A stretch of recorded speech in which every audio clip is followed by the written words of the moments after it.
পরিত্যক্ত একটি রুমে বসে আছে বেশ কিছু ছেলেপেলে। চেয়ারের সাথে বাঁধা অবস্থায় বসা আছে একটি অজানা ব্যক্তি। ব্যক্তি ঠিক চেনা যাচ্ছে না, কেননা তার চেহারার এতটাই ভয়ঙ্কর ও বিভীতিকর অবস্থা হয়েছে যা বলার বাহিরে। মুখ, চোখ, কান, গলা, ঠোঁট সবকিছু দিয়েই রক্ত ছুঁয়ে ছুঁয়ে গড়িয়ে পড়ছে।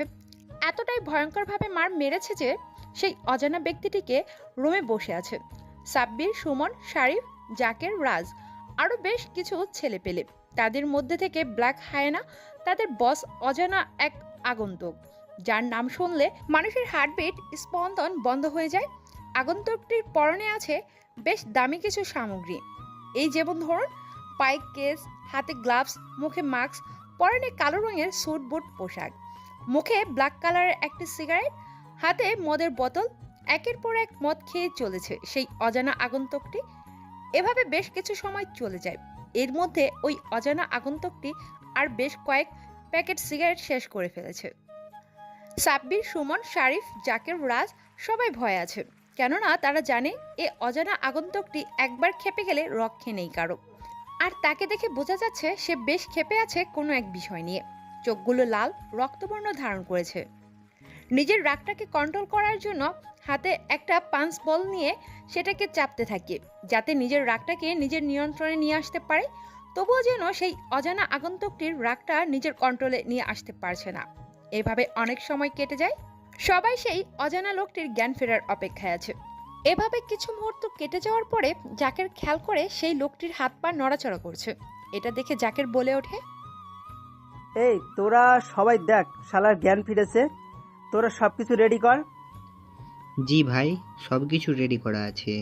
হালার পুতের জ্ঞান ফিরলেই আমরা সব কিছু এখানে নিয়ে আসব। ওকে ঠিক আছে, তোরা ভাইকে ডেকে নিয়ে আয়।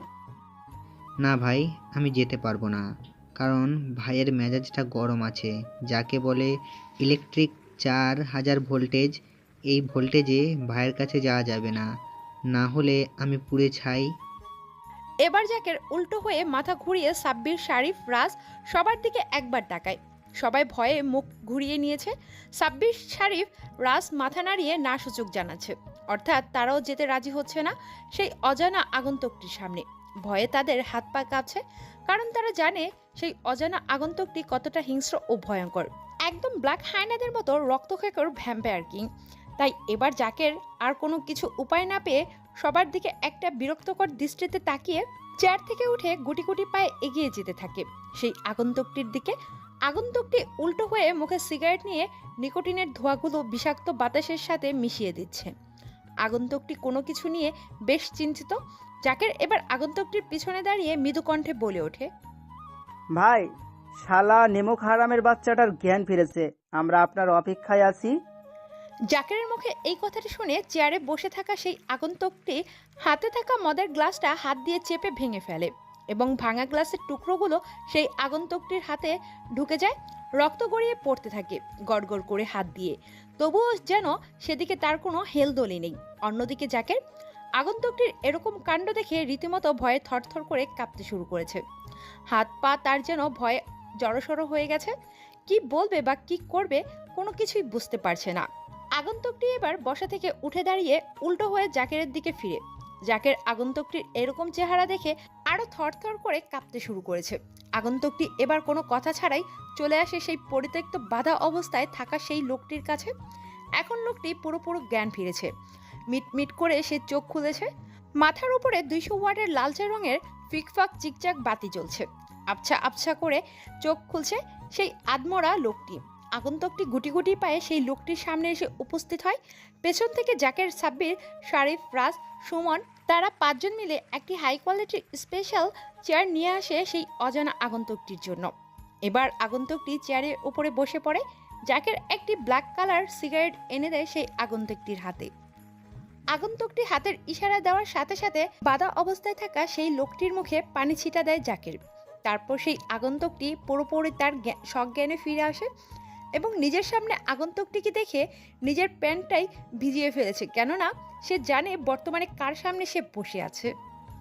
কথা বলার ভারসাম্যটুকু হারিয়ে ফেলেছে। তবু আমতা আমতা ভয়ের কণ্ঠস্বরে বলে ওঠে, প্লিজ আমায় মাফ করে দাও, আমার ভুল হয়ে গেছে। আমি বুঝতে পারিনি এমন কিছু হয়ে যাবে। আগন্তুকটি এখনো কোনো কথা বলছে না। মুখে একটা হাসি দিয়ে হাতের ইশারায় সবকিছু রেডি করতে বলে। তারপর সেই আগন্তুকটি ইলেকট্রিক্যাল সকল সরঞ্জাম একে একে বক্স থেকে বের করতে থাকে। ৫-৫-১০টা আঙুলে ইলেকট্রিক্যাল তার পেঁচিয়ে দেয়। এটা দেখে চেয়ারের সাথে বাঁধা লোকটি প্যান্টে সবকিছু সেরে ফেলেছে। দুর্গন্ধ সেখানে থাকা যাচ্ছে না। আগন্তুকটি আবারও হাতের ইশারা দেয় পানি এনে পুরোটাকে গোসল করিয়ে দেওয়ার জন্য। আগন্তুকটির কথা মতো তারা ৫ জন মিলে সেটাই করে তারপরে ইলেকট্রিক্যাল শর্ট দেয়। লাগাচ্ছে ছুটাচ্ছে, লাগাচ্ছে ছুটাচ্ছে, এভাবে বেশ কিছু সময় চলে যায়। হাতের 10টি আঙুল পুড়ে গেছে। চেয়ারের বাঁধা অবস্থায় থাকা লোকটি ছটফট করতে থাকে। তার এই আর্তনাদ যেন সেই আগন্তুকের কান পর্যন্ত পৌঁছাচ্ছে না। এতটা ভয়াবহ তীব্রতার যন্ত্রণা দিচ্ছে সেই লোকটিকে। সবকিছু শেষে জাকের বলে ওঠে, বস, ইলেকট্রিক্যাল শর্ট অনেক তো দেয়া হলো, এবার নতুন কোনো পদ্ধতি ইউজ করি। জাকেরের মুখের কথা শুনে আগন্তুকটি এবার চোখের ইশারায় কি যেন একটা আনতে বলে। সাথে সাথে জাকের বলে ওঠে, ওই সুমন, যা গিয়ে লেজার মেশিনটা নিয়ে আয়। আর রাজ আর শরীফ, তোরা মরিচ, আদা, রসুন, পেঁয়াজ, হলুদ তোদের সাথে করে নিয়ে আয়। আর সাব্বির, তুই গিয়ে কাঁচের গুঁড়োগুলো নিয়ে আয়। জাকেরের কথা মতো তারা সেই সামগ্রীর জিনিসগুলো আনতে চলে যায়। চেয়ারে বাঁধা অবস্থায় আধপড়া থাকা লোকটি নীরবে চোখের পানি ফেলতে থাকে, কারণ সে যা করেছে তাতে তার সাথে এমনটা হয় যে প্রাপ্য। অন্যদিকে আগন্তুকটি একের পর এক সিগারেট খেয়েই চলেছে। কিছুক্ষণ পর তারা সবাই মিলে সেই সামগ্রীর জিনিসগুলো নিয়ে আসে সেই আগন্তুকের সামনে। তারপর জাকের একে একে আগন্তুকটির হাতে সব সামগ্রী তুলে দেয়। আগন্তুকটি হাতের ইশারায় বাঁধা অবস্থা থাকা সেই লোকটির মুখে একটি রুমাল ঢুকিয়ে দিতে বলে। জাকের ও আগন্তুকটির কথা মতো রুমাল মুখে ঢুকিয়ে দেয়। সেই আগন্তুকটি বক্স থেকে একটা ধারালো ব্লেড বের করে, যেই ব্লেডটা দিয়ে বাঁধা অবস্থায় চেয়ারের সাথে আধমরা লোকটি সম্পূর্ণ গোটা 2 হাত এক টানে দুভাগ করে ফেলে। ও হ্যাঁ, চেয়ারের সাথে বাঁধা অবস্থায় লোকটির পরিচয় দিতে ভুলে গেছি। ওই লোকটি আর কেউ না, ভার্সিটির প্রফেসর জামাল উদ্দিন। আর জামাল উদ্দিন সাহেবকে তুলে এনেছে কিছু ছেলে পেলে বিশেষ একটা কারণে। কারণটা না হয় কিছুক্ষণ পরেই বলছি। আগে জামাল সাহেবের সাথে ওই আগন্তুকটি কি করছে সেটা শুনে আসি। তারপর ওই আগন্তুকটি প্রফেসর জামাল সাহেবের 2 হাত ব্লেড দিয়ে চিরে 2 ভাগ করে ফেলে। জামাল সাহেবের হাত বেয়ে গড়গড় করে রক্ত ফ্লোরে টপ টপ করে পড়ছে। তবুও যেন আগন্তুকটির দয়ামায়া হচ্ছে না এক বিন্দু। তারপর জাকের হাতের ইশারায় ব্লেন্ডার মেশিনটি ওপেন করে। তারপর ব্লেন্ডার মেশিনেতে প্রথমে শুকনো মরিচের গুঁড়ো, লবণ, হলুদ, পেঁয়াজ, আদা, রসুন এবং কাঁচামরিচের লঙ্কা সেই ব্লেন্ডার মেশিনটিতে একসাথে ঢেলে দেয়। এই ব্লেন্ডার মেশিনটিতে সবকিছু পিষে একত্রিত হয়ে যায়। এদিকে গড়গড়িয়ে রক্ত পড়ছে প্রফেসর জামাল সাহেবের হাত থেকে। তারপর আগন্তুকটির হাতে গ্লাভস পরে নেই। অতঃপর সবকিছু একত্রিত হয়ে যাওয়ার পর একটি বালতিতে করে নিয়ে আগন্তুকটি জামাল সাহেবের সেই ক্ষতস্থানে লাগিয়ে দেয় সেই সালটুসের শরবত। সাথে সাথে জামাল সাহেব এক গগন কাঁপানো চিৎকার দিয়ে বলে ওঠে, ওহো, বাঁচাও আমাকে, কে আছো বাঁচাও, আমার ভুল হয়ে গেছে, আমাকে তোমরা ক্ষমা করে দাও, আমাকে ছেড়ে দাও, আমি বেঁচে থাকতে আর কোনোদিন এমন কাজ করব না। এবার যেন প্রফেসর জামাল সাহেবের চিৎকার ও আর্তনাদের কথাগুলো সেই আগন্তুকের কানে পৌঁছাচ্ছে। তাই এবার আগন্তুকটি ঠোঁটের নিচে একটি মুচকি হাসি দিয়ে বলে ওঠে, আজরাইল দেখলে সবাই একটাই কথা বলে, কিন্তু আজরাইল চলে যাবার পরে সে আবার ঠিকই ওই কাজেই লিপ্ত হয়।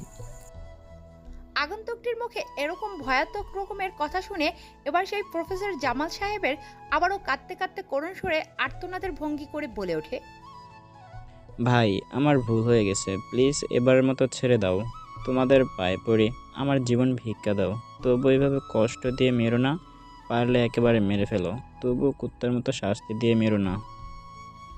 আগন্তুকটি প্রফেসর জামাল সাহেবের এরকম আর্তনাদ দেখে রোম কাঁপানো এক গগন হাসিতে মেতে ওঠে। এরকম হাসি দেখে উপস্থিত থাকা জাকের, রাজ ও সাব্বির, শরীফ, সুমন সবাই ভয়ে থরথর করে কাঁপতে শুরু করেছে। কেননা তারা জানে এই হাসির মানে হতে চলেছে ভয়ঙ্কর কিছু। ওই প্রফেসর জামাল সাহেবের সাথে তারই ট্রেলার দেখাচ্ছে এই আগন্তুকটি। আগন্তুকটি এবার নিজের হাসি বন্ধ করে প্রফেসর সাহেবের উদ্দেশ্যে বলে ওঠে, কেন রে, সেদিন তোর মনে ছিল না যেদিন তুই এই অপকর্ম কাজগুলো করছিলি? ওই মেয়েগুলো আত্মরাতের কান্না তোর কানে ভেসে আসেনি? যখন তোরা সবাই মিলে সেই মেয়েগুলোর উপরে অমানবিক অত্যাচার করছিলিস ভার্সিটির হোস্টেলে মেয়েদের সাথে? ফারুককে এসব বলছে আর হাতে সেই মেশিনে পেশা মরিচ, লবণ, আদা, রসুন, পেঁয়াজ, কাঁচা লঙ্কা, কাঁচা মরিচ সবকিছু সালটুস বানিয়ে তার হাতে দু হাতের মধ্যে ঢেলে দেয়। সাথে সুই দিয়ে সুইয়ের ভিতরে সুতা পরিয়ে কাটা হাত দুটো সেলাই করিয়ে দেয়। প্রফেসর সাহেব যেন জীবিত থেকেও মৃত হয়ে গেছে, দেহ থেকে যেন আত্মাটা বের হয়ে গেছে। আজরাইল ছাড়াই টিকিট কেটেও ফেলেছে যেন ওপারের। আগে তো শুধু রক্ত পড়তেছিল, এখন যেন রক্তের সাথে লালা পড়তেই শুরু করেছে। তার মুখের ভেতর দিয়ে রক্তে যেন আগুন ধরে গেছে তার শরীরে। প্রফেসর সাহেব পাগলের মতো ছটফট করতে থাকে, এদিক তো ওদিক দৌড়াদৌড়ি করতে থাকে। প্রফেসর সাহেবের এরকম পাগলামো দেখে আগন্তুকটি উচ্চস্বরে হাসতে থাকে, কেননা জামাল সাহেবকে এতটাই ভয়ঙ্কর মৃত্যু দেবে যেটা ইতিহাসের পাতায় প্রথমবার রচিত হবে। কিভাবে তাকে কষ্ট দিয়ে মারবে সব পরিকল্পনা করে নিয়ে এসেছে আগন্তুকটি সাথে করে। প্রফেসর সাহেব পাগলের মতো ছটফট করতে থাকে, নিজের হাতগুলো নিজেই ব্লেড দিয়ে চিপতে থাকে, কেননা তার হাতের মধ্যে যে লাল মরিচের গুঁড়ো আর বিভিন্ন সরঞ্জাম দিয়ে সেলাই করে দিয়েছে। সেই ক্ষতস্থানে আবারও জামাল সাহেবই নিজেই নিজের হাতের ব্লেড দিয়ে ক্ষত করে ফেলে। এ যন্ত্রণা থেকে বাঁচার জন্য নিজেই নিজের হাতে ব্লেড দিয়ে টান মারতে থাকে, তবুও যেন তার শরীরে জ্বলন্তি কমছে না। এভাবে দেখতে দেখতে এক পর্যায়ে প্রফেসর সাহেব সেখানে সেন্সলেস হয়ে পড়ে যায়। তার কয়েক মিনিট পর আবারও তাকে চেয়ারে বেঁধে ফেলা হয়, তারপর আবারও তাকে পুনরায় জ্ঞান ফেরা হয়।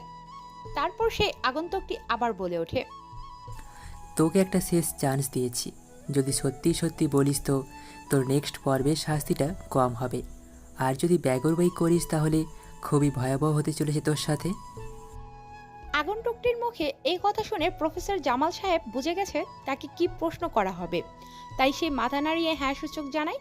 অন্যদিকে সেই আগন্তুকটি তার প্রশ্ন শুরু করে, আমার প্রথম প্রশ্ন, তোর সাথে জড়িত কে কে আছে? আমি জানি তুই একটা চুনোপুটি মাত্র।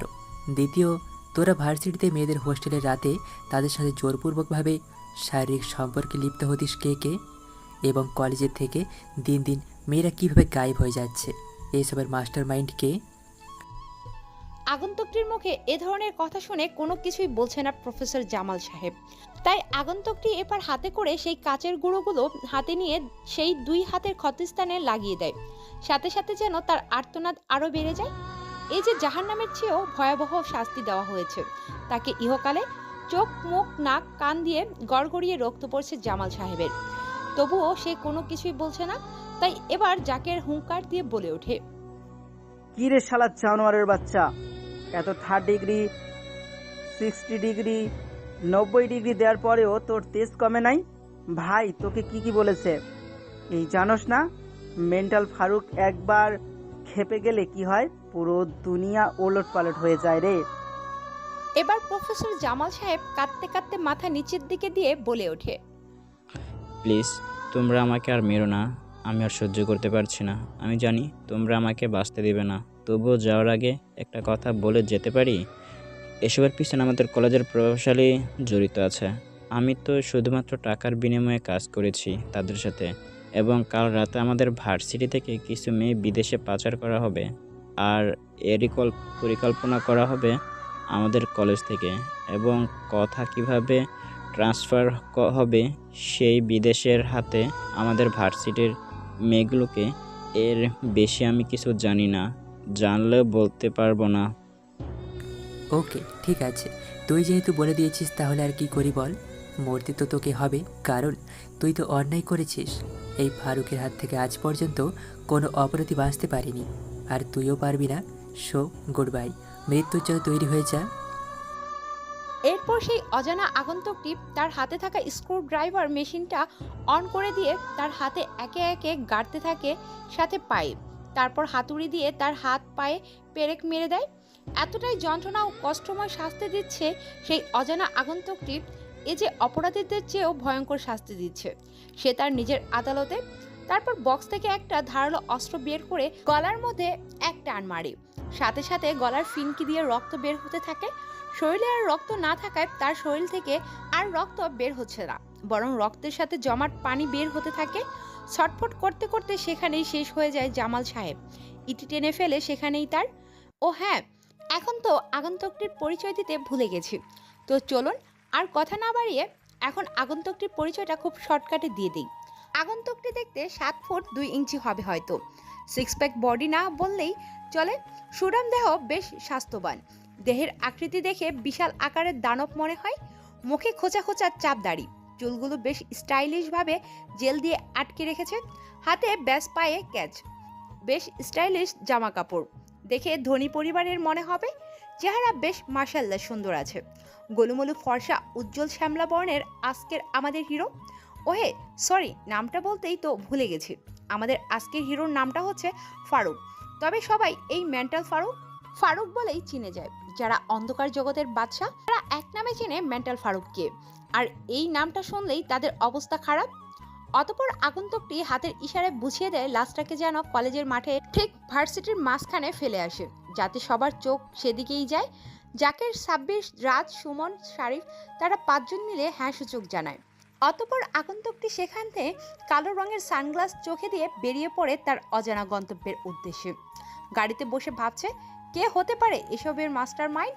আসলে ফারুকের বাবা একজন মন্ত্রী, আর ফারুক মন্ত্রী সাহেবের একমাত্র ছেলে। ওকে চলুন তাহলে আমাদের অতীতটা ঘুরিয়ে আনি। কেন ফারুক প্রফেসর জামাল সাহেবকে মারলো, আর ফারুকই আবার কে? চলুন তাহলে দেরি না করে গল্পে ফেরা যাক। ফারুক ছোট থেকে মারপিট করতে পছন্দ করত। তার বাবা নেতা হওয়ার সত্ত্বেও সে কোনোদিন কারোর সাথে খারাপ ব্যবহার করতো না। দিন যত যায় ততই সে নিজে থেকে একটা সংগঠন তৈরি করে। সংগঠনের উদ্যোক্তা তা ছিল গরিব মানুষের ন্যায্য বিচার পাইয়ে দেওয়া। সংগঠনের নাম দেওয়া হয় ডিজে দ্য গ্যাংস্টার। আস্তে আস্তে তাদের সাহায্য ও সহযোগিতার হাত বাড়িয়ে দেয় অনেকে। ধীরে ধীরে নামটা বৃদ্ধি পায়, সারা বিশ্বে ছড়িয়ে পড়ে কয়েক বছরের মধ্যে। তবে কেউ জানে না এসবের মাস্টার মাইন্ড কে। সবাই তাকে এক নামে চিনে, ফারুক, মেন্টাল ফারুক। ফারুক নামটা শুনলেই বড় বড় অফিসার সহ ধনী প্রভাবশালী ব্যক্তিদের প্যান্ট ভিজে যায়। তবে ফারুক সহজে কোনো কিছু করে না, আর যেটা করে সেটা সিরিয়াসলি, একেবারেই ডেফিনেটলি করে। সে ছোট থেকেই একটা কথাই সব সময় বলে আসে, তার দলের ছেলেদেরকে বাঁচতে হলে সিংহের মতো গর্জন করে বাঁচতে হবে, কুত্তার মতো ঘেউ ঘেউ করে নয়।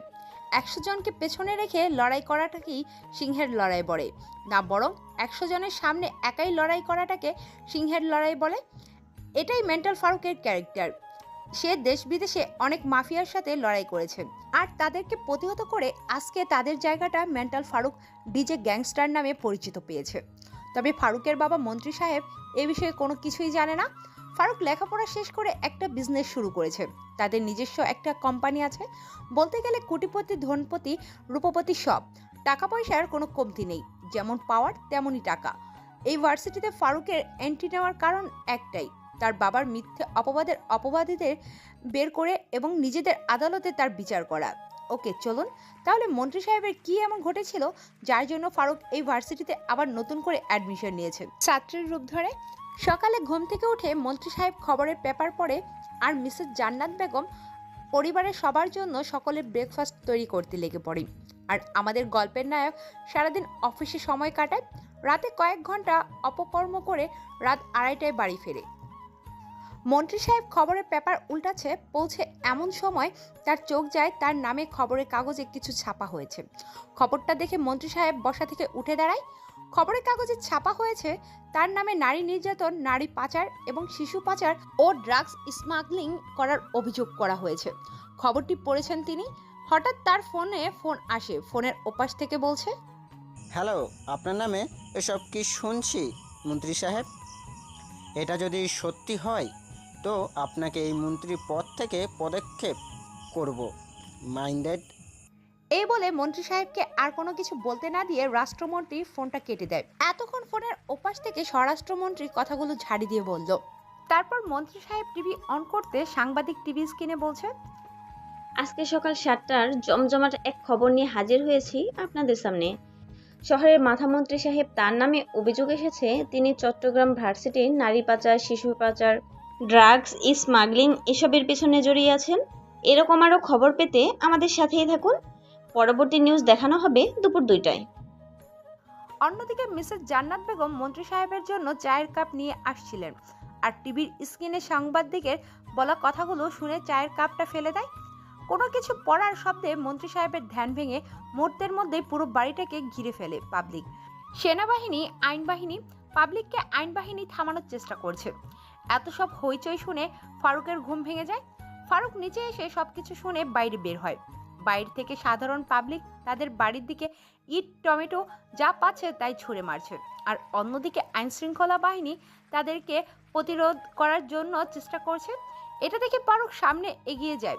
সেনাবাহিনীর একটা অফিসারের কাছ থেকে একটা বন্দুক কেড়ে নিয়ে আকাশের দিকে বন্দুকের নল তাক করে বেশ কয়েকটি বুলেট হাওয়ায় গুলি করে। গুলির শব্দ শুনতে পেয়ে সবাই হইচই বন্ধ করে দেয়। ফারুকের এরকম কাণ্ড দেখে সবাই হতবাক, কেউ কোনো কিছু বলছে না। ফারুক হাতের ইশারায় সবাইকে বসতে বলে। মন্ত্রী সাহেবের বাড়ির নিচে সবাই বসে পড়ে।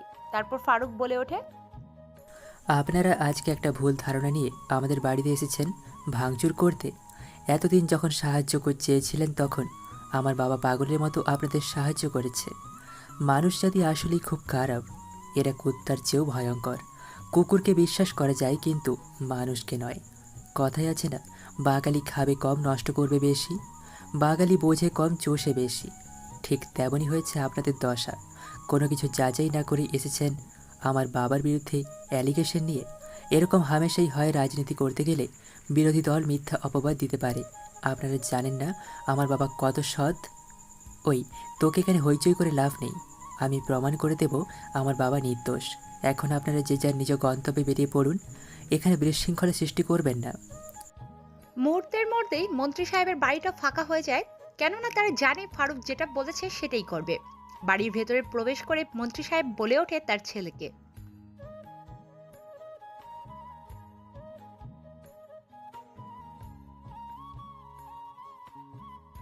বাবা, আমি আমার লেখাপড়া শেষ করেছি, তোমার ইচ্ছাতে বিজনেস শুরু করেছি। তোমার ইচ্ছাতেই এখন আমার ইচ্ছাই আমাকে চলতে দাও। এরপর ফারুক ড্রয়িং রুম থেকে নিজের রুমে যায়। নিজের রুমে যাওয়ার সাথে সাথে কিছুক্ষণের মধ্যেই তার স্মার্টফোনটি বেজে ওঠে। ফোনটি রিসিভ করে। ফোনের ওপাশ থেকে ব্যক্তিটি বলছে, ভাই, আপনি বর্তমানে কোথায় আছেন? আমাদের এলাকার সমস্যা হয়েছে এবং গোপন সূত্রে খবর পেয়েছি চট্টগ্রাম ভার্সিটি থেকে অবৈধ কাজ কারবার করা হচ্ছে। সেখানকার মেয়েদের ভার্সিটি থেকে মেয়ে পাচার করা হয়েছে এবং রাতে তাদের সাথে খারাপ কিছু করেছে।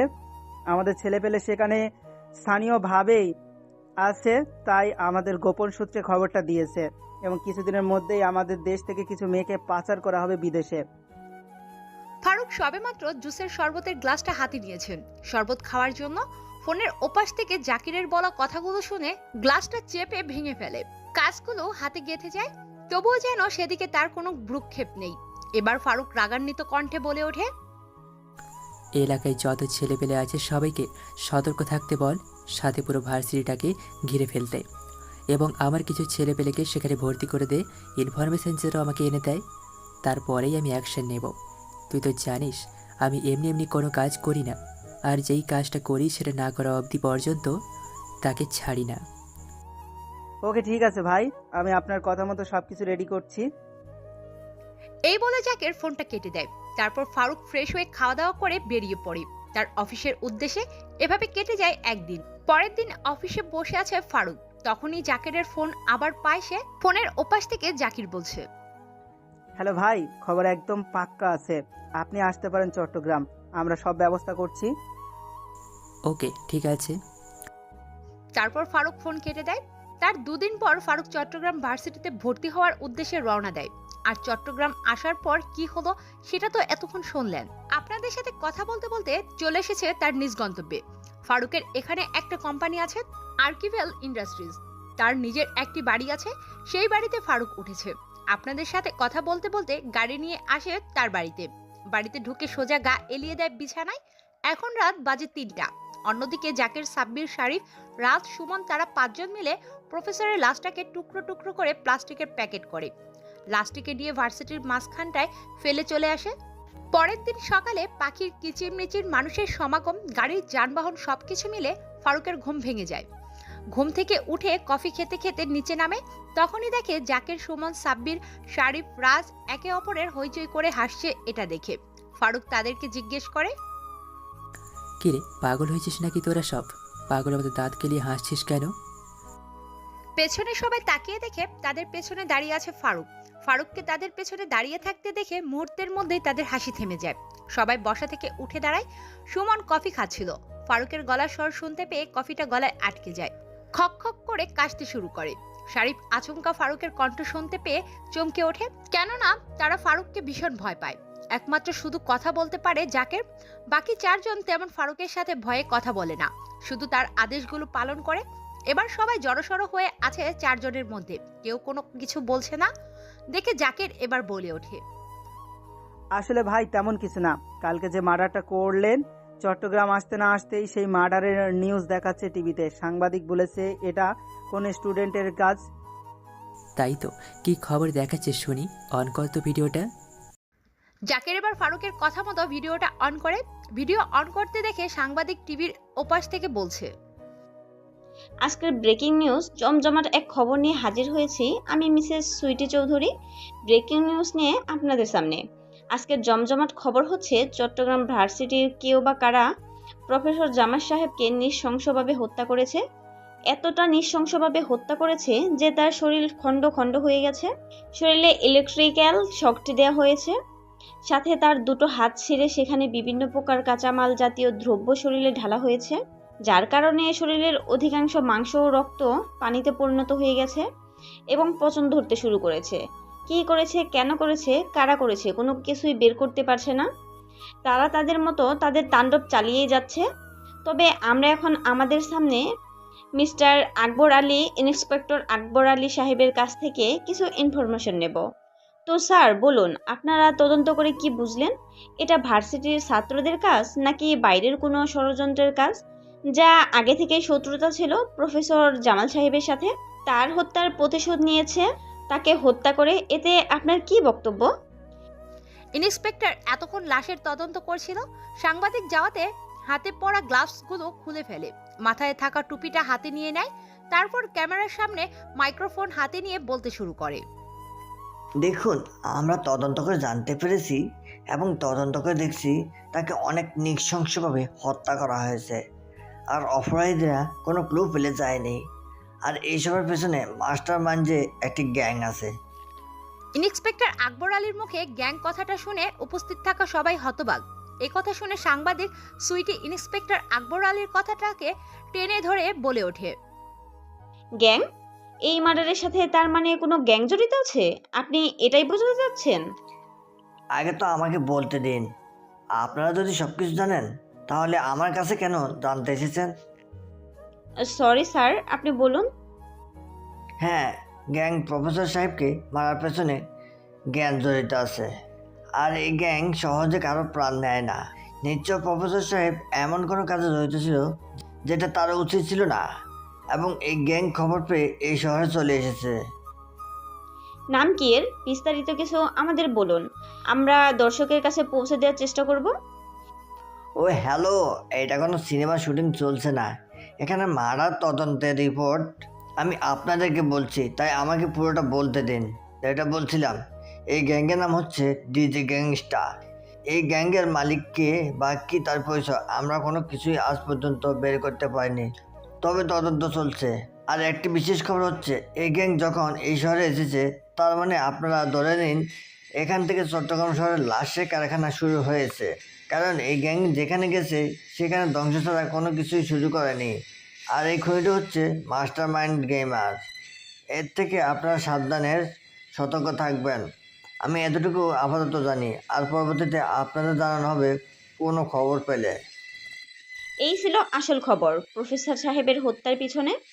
তার মানে প্রফেসর সাহেব নিশ্চয়ই এমন কোনো কাজে জড়িত ছিল যেটা খবর পেয়ে গ্যাংস্টাররা এখানে উপস্থিত হয়েছে এবং এই শহরে চলে এসেছে তাদের রাজত্ব করার জন্য। তবে কি এ শহরের রূপ পরিবর্তন হতে চলেছে? পরবর্তী নিউজ দেখানো হবে সন্ধ্যা 7টায়, এবং আমাদের ফেসবুক পেজ সকল রকমের আপডেট পেতে পেজটি ভিজিট করুন .com BWW.com দেশ, অথবা আমাদের দেশ টিভিতে দেখতে পারেন আমাদের সকল ধরনের আপডেট খবর। ধন্যবাদ সবাইকে এতক্ষণ পাশে থাকার জন্য। নতুন খবর নিয়ে আসতে চলেছে 7টার দিকে। এই খবর দেখছিল সারা ভার্সিটির বাসিন্দারা চট্টগ্রাম এলাকাতে। হইচই পড়ে গেছে চট্টগ্রাম ভার্সিটির প্রফেসরকে মেরেছে কোনো এক গ্যাংস্টার। পেপার, পত্রিকায়, ইউটিউবে, ফেসবুকে, ইনস্টাগ্রামে, হোয়াটসঅ্যাপে, টিকটকে হইচই মাতিয়ে তুলেছে এই খবরটি সারা বিশ্বে। এই খবরটা দেখছিল এতক্ষণ জাকের, সাব্বির, শারিফ, রাজ, সুমন, তাদের সাথে যোগদান করেছে গ্যাংস্টার ফারুক। ফারুকের আজকের ভার্সিটির প্রথম দিন। ফারুক টিভিতে দেখানো খবরটি দেখে মন মাতানো এক পৈশাচিক হাসি দিয়ে বেরিয়ে পড়ে ফ্রেশ হওয়ার উদ্দেশ্যে। অন্যদিকে তারা 5 জন মিলে সবকিছু ব্যবস্থা করছে ভার্সিটিতে যাওয়ার জন্য। ফারুক রেডি হয়ে নিচে আসে গাড়িতে করে বেরিয়ে পড়ে অফিসের উদ্দেশ্যে। অফিসের কিছু ফাইল বুঝিয়ে দিয়ে ম্যানেজারকে চলে আসে রেস্টুরেন্টে। সেখানে হালকা পাতলা কিছু খেয়ে বেরিয়ে পড়ে তাদের 5 জনকে নিয়ে। আবার ভার্সিটির উদ্দেশ্যে খানিকটা ভার্সিটির সামনে গিয়ে পরনে থাকা বেশভূষা পোশাক আশাক পরিবর্তন করে পায়ে হেঁটে ভার্সিটির উদ্দেশ্যে রওনা দেয়। প্রায় 2 মিনিট পায়ে হেঁটে ভার্সিটির মাঠে উপস্থিত হয়। পরনে আছে একটা স্মার্ট ড্রেস, চোখে সাদা রঙের স্টুডেন্টদের পাত্তা দেওয়া মোটা ফ্রেমের চশমা, পায়ে হালকা দামি শু বা জুতা, কাঁধে মেয়েদের মতো অ্যানজিওর একটা ব্যাগ ঝোলানো। গুটি গুটি পায়ে এগিয়ে যাচ্ছে মাঠের মৃদু পথ ধরে। খানিকটা পথ যেতেই তার কানে কিছু কথা ভেসে আসে। তাই সে পিছনে ঘুরে দেখতে পায় একটি মেয়ে তার দলকে নিয়ে বেশ বেধড়কভাবে একটি নিরপরাধ ছেলেকে মারছে, তাও আবার ক্রিকেটের ব্যাট দিয়ে। একের পর এক বেধড়কভাবে পেটাচ্ছে সেই ছেলেটিকে। ফারুক এটা দেখে সেখানে থমকে দাঁড়ায়। অন্যদিকে মেয়েটির বন্ধুবান্ধবরা চারদিকে ঘিরে রেখেছে সেই ছেলেটিকে, বারবার বলছে, আপু প্লিজ এবারের মতো আমাকে ছেড়ে দিন, আমার ভুল হয়ে গেছে, আমাকে মাফ করে দিন। ছেলেটির এরকম করুণ অবস্থা দেখে এবার সেই মেয়েটি হাসতে হাসতে বলে ওঠে, তোর ভুল হয়েছে, তুই জানিস না বড়দের সম্মান করতে হয়? তোর কত বড় সাহস, তোর সামনে সিনিয়ররা দাঁড়িয়ে আছে, তুই সালাম না দিয়ে চলে যাচ্ছিলিস। আপু আমার ভুল হয়ে গেছে, সত্যি এবারের মতো আমাকে ছেড়ে দিন। এরপর থেকে যখনই দেখবো তখনই সালাম দেব, তবুও আর মারবেন না, আমি আর মার সহ্য করতে পারছি না। তবুও একের পর এক ক্রিকেট ব্যাট দিয়ে ছেলেটির পায়ে মারতে থাকে রানী। ওহে রানীকে চলুন তাহলে পরিচয়টা সেরে নিই। রানী হলো আজকে আমাদের এই গল্পের নায়িকা। বদমেজাজি রাগী একটা মেয়ে, দেখতে বেশ মায়াবী সুন্দর মাশাআল্লাহ, কিন্তু 1 নম্বরে বদরাগী, কথায় কথায় হুমকি দেয়, সাথে তো অহংকার আছে। দেখতে ডানাকাটা পরি, মায়াবী চোখ, চোখের ভুরুগুলো টানা টানা, কাজল কালো মায়া তার চুলের কেশ, ঠোঁটগুলো অসম্ভব গুলুমুলু, টকটকে সাদা উজ্জ্বল ফর্সা, হাইটটা 5 ফুট 2 ইঞ্চি, পরনে চাকচিক্য পোশাক আশাক, বেশ বডি ফিটনেস দেহ। আমাদের গল্পের নায়িকার বাবা ব্যবসায়ী সমিতির সভাপতি, তাই তো তার অহংকার বেশি, কথায় কথায় টাকার বাহার দেখায় বেশি, মানুষকে মানুষ বলে গণ্য করে না। এইটাই হলো নিত্যদিনের কাজ। কলেজের ছাত্রছাত্রীদের অকারণে র্যাগিং করা, কলেজে ঝামেলা করা, নিজের পাওয়ার খাটা। সে যেমন তার বন্ধুরাও তেমন। এসব দেখছিল দূর থেকে আমাদের গল্পের নায়ক ফারুক, যাকে আমরা মেন্টাল ফারুক বলে চিনি সবাই। এবার রানী যখনই ব্যাটটা উঠিয়ে আবার আঘাত করতে যাবে, ঠিক তখনই পেছন থেকে কেউ একজন রানীর হাত থেকে ব্যাটটা টেনে ধরে। হ্যাঁ, আপনারা ঠিকই ধরেছেন, সেটা আর কেউ না, ফারুক। ফারুক ওই রানীর হাতটা থেকে ব্যাটটা কেড়ে নেয়। এটা দেখে রানী পেছনে ঘুরে ফারুককে দেখে বলে ওঠে, কে রে তুই? আমার হাত থেকে ব্যাগটা কেড়ে নেওয়ার সাহস তোর কি করে হয়? তুই জানিস না এই রানী যখন কাউকে র্যাগিং দেয় তার মাঝখানে নাক গলানো নিষেধ আছে? ফারুক এবার রানীর কথা শুনে বেশ হাসতে থাকে, নিজের মনের মতো করে হাসতে হাসতে বলে ওঠে, হ্যাঁ, আমার নাম ফারুক, এই ভার্সিটির আমি স্টুডেন্ট। আর কিছু জানার আছে আপনার? ফারুকের এরকম কথা বলা দেখে রানীর বন্ধু বান্ধবরা খেপে যায়। তার সাঙ্গপাঙ্গরা বলে ওঠে, তাদের মধ্য থেকে একটি ছেলে, কিরে তুই এত সাহস কোথা থেকে পাস যে তুই মুখে মুখে তর্ক করিস, তাও আবার এই কলেজের রানীর সাথে? তুই জানিস না রানীকে?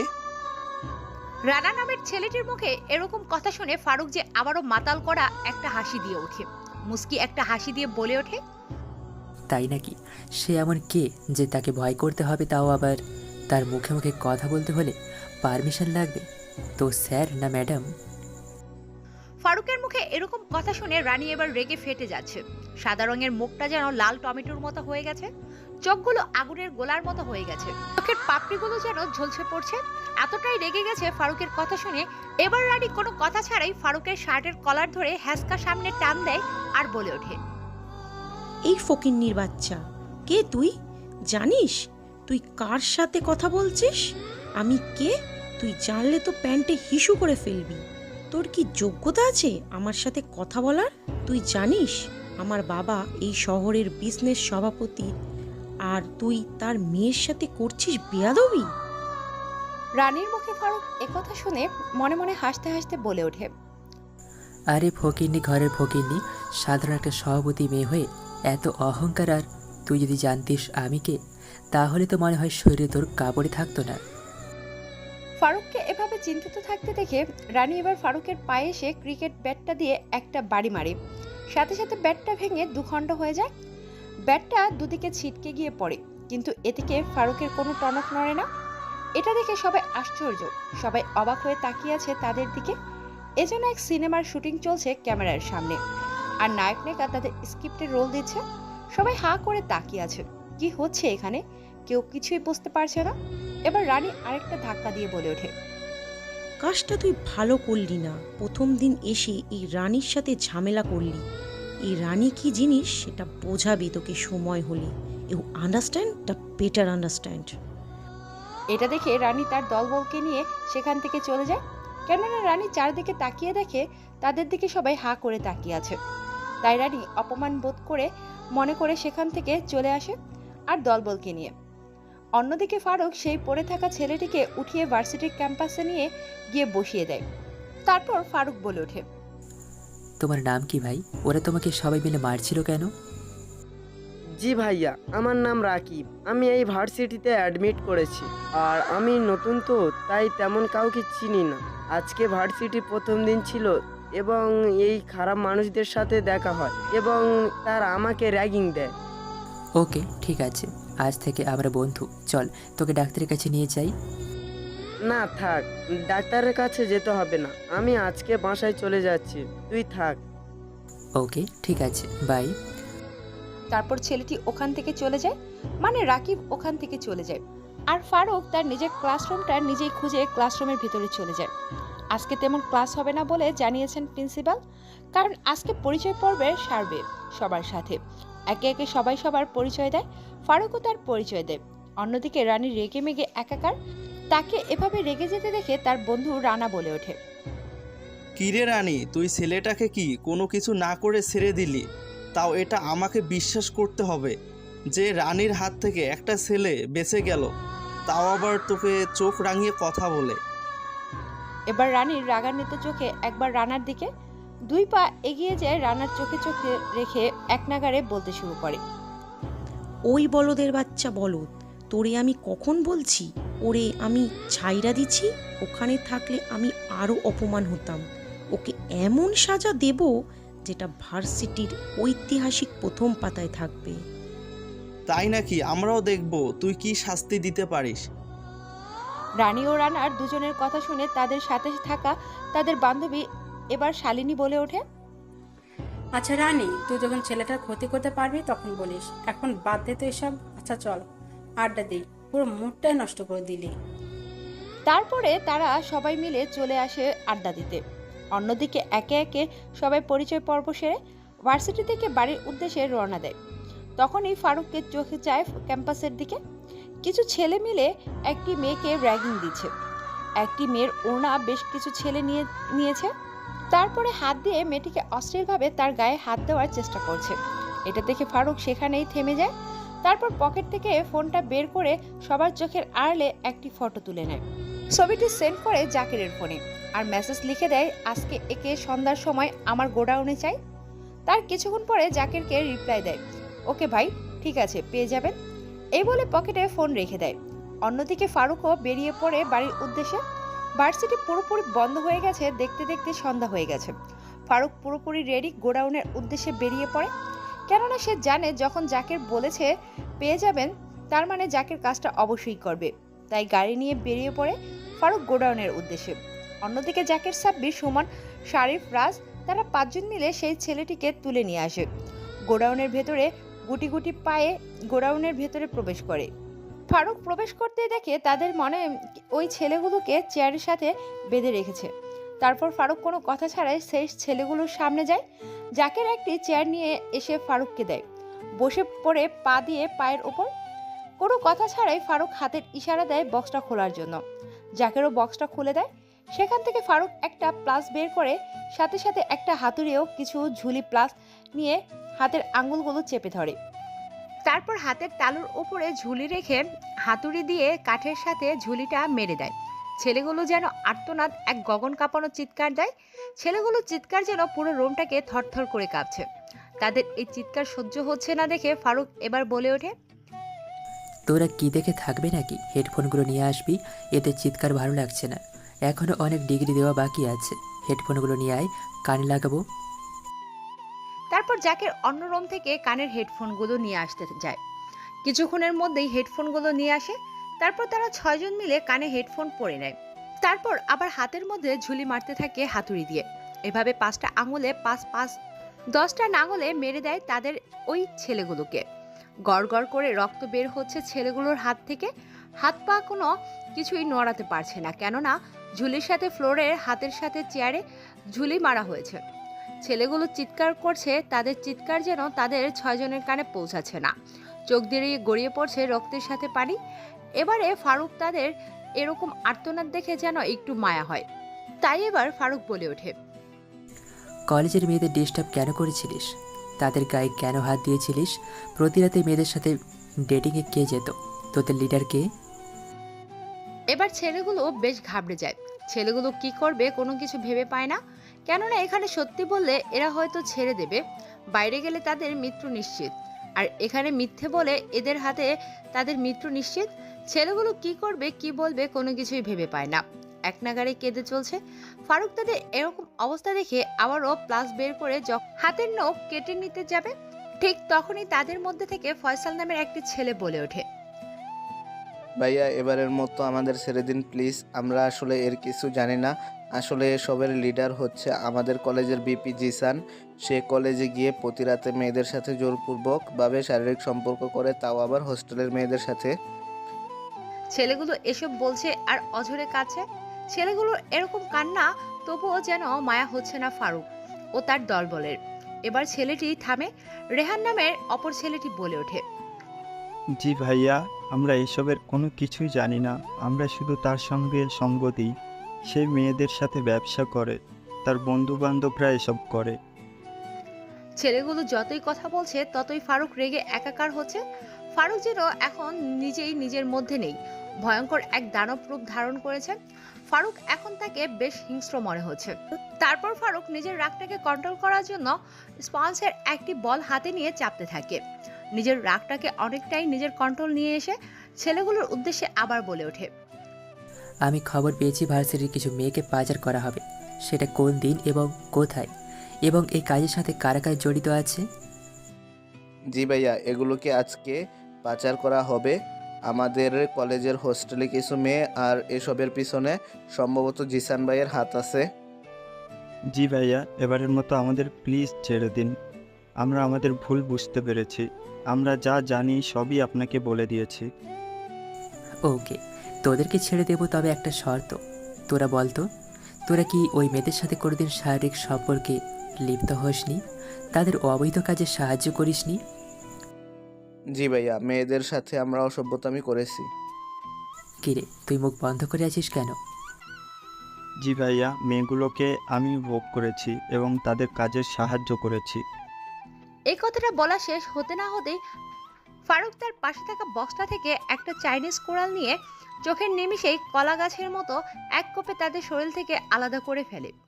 তাদের মাথা দুটো ছিটকে গিয়ে পড়ে অনেকটা দূরে। মাথা কেটে দেহটা চেয়ারের সাথে ফ্লোরে পড়ে যায়। মুহূর্তের মধ্যে পুরো ফ্লোরটা রক্তে লাল হয়ে গেছে। রক্তের স্রোত বয়ে যাচ্ছে তাদের দুজনের শরীর থেকে। এবার ফারুক হাসতে হাসতে বলে ওঠে, সারা জানুয়ারির বাচ্চাগুলো নিজেরাই পাপ করেছে, আর এখন পাপ থেকে বাঁচার জন্য বাবা বলছে লাশগুলোকে কলেজের মাঠে ফেলে দিয়ে আসবি। ফারুকের এবার হিংস্র রেগে দেখে সেখান থাকা তার 5 জন কেউ কোনো কিছু বলছে না, মাথা নাড়িয়ে হ্যাঁ সূচক জানায়। তারপর ফারুক সেখান থেকে চলে যায় গাড়ি করে আবার তার নিজ গন্তব্যে। অন্যদিকে তারা 5 জন মিলে সেই লাশগুলোকে টুকরো টুকরো করে আবার বস্তায় পরে ফেলে আসে কলেজের মাঠে। পরের দিন সকালে আজকেও সাংবাদিক টিভিতে একই খবর দেখাচ্ছে। সাংবাদিক বলছে, এই এপিসোডে আজকে আর একটি নতুন খুন করা হয়েছে। দুটি ছেলেকে নির্মমভাবে হত্যা করা হয়েছে। শরীর থেকে মাথাগুলো আলাদা করা হয়েছে এবং পুলিশ জানিয়েছে এর পিছনে ডিজে গ্যাংয়ের হাত আছে। তবে কি সত্যি এই শহরের রূপ পরিবর্তন হতে চলেছে? সাথে সঙ্গেই থাকুন, পরবর্তী নিউজ দেখানো হবে দুপুর 2টায়। পুরো কলেজে হইচই তাণ্ডব বেঁধে গেছে। কেউ কোনো কিছুই বুঝতে পারছে না এসবের পেছনে আর কে আছে। সবাই এখন থেকে আতঙ্কে পড়ে গেছে। কলেজের পরপর তিনটা মার্ডার হয়েছে, কেউ কোনো কিছু বুঝতে পারছে না, সবাই বেশ আতঙ্কে আছে। জিসান ভয়ে একাকার, তার দলের ছেলেদেরকে কে বা কারা মেরেছে এটা ভেবে কেমন যেন জিসানের মনে ভয় ঢুকে গেছে। নেক্সট পালা হয়তো সে, কেননা যেভাবে একে একে সবাইকে মারতে ধরছে তাতে এই কলেজে কারোর রেহাই নেই, সেটা সে বেশ ভালো করেই বুঝতে গেছে। তাই নতুন করে প্ল্যান সাজানোর জন্য আজ রাতে মেয়েগুলোকে পাচার করার পরে নতুন করে তারা গোডাউনে আরেকটি প্রোগ্রাম করবে। নেক্সট প্ল্যানটা তাদের কি সে বিষয়ে। আজকে কলেজে তেমন ক্লাস হবে না, পরপর 3টা মার্ডার হয়েছে, তাই কলেজের পরিবেশটা রক্ষার ক্ষেত্রে আজকে ক্লাস হবে না বলে জানিয়েছে। তাই ফারুক এবার একটি গাছের নিচে গিয়ে বসে পড়ে। কালকের সেই ছেলেটি ফারুককে একা বসে থাকতে দেখে তার কাছে এসে বলে ওঠে, কি রে বন্ধু, কি অবস্থা, কেমন আছিস? কলেজে এইসব কি শুরু হয়েছে বলতো শুনি। কেউ বা কারা কলেজের ছেলে পেলেদের নৃশংসভাবে হত্যা করছে? আরে ওসব বাদ দে, ওদিকে তোর মাথা না ঘামালেও চলবে।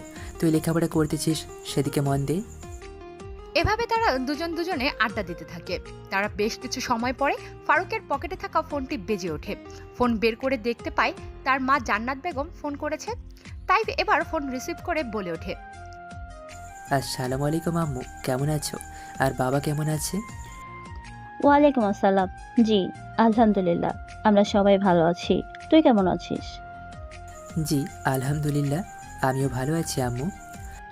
বাড়ি কবে আসবে? তোকে ছাড়া বাড়িটা পুরো ফাঁকা ফাঁকা লাগছে। জি আম্মু, মিশন শেষ হলে কিছুদিনের মধ্যে বাসায় ব্যাক করব। মিশন শেষ করে আসবি মানেটা কি? আমি কোনো কিছু শুনতে চাই না। তুই যে কলেজে ভর্তি হচ্ছিস সেই কলেজে একের পর এক মানুষের লাশ পাওয়া যাচ্ছে। তুই দ্রুত বাসা ব্যাক কর। জান্নাত বেগমের কথা শুনে ফারুক এবার একটা রহস্যময় মুস্কি হাসি দেয়।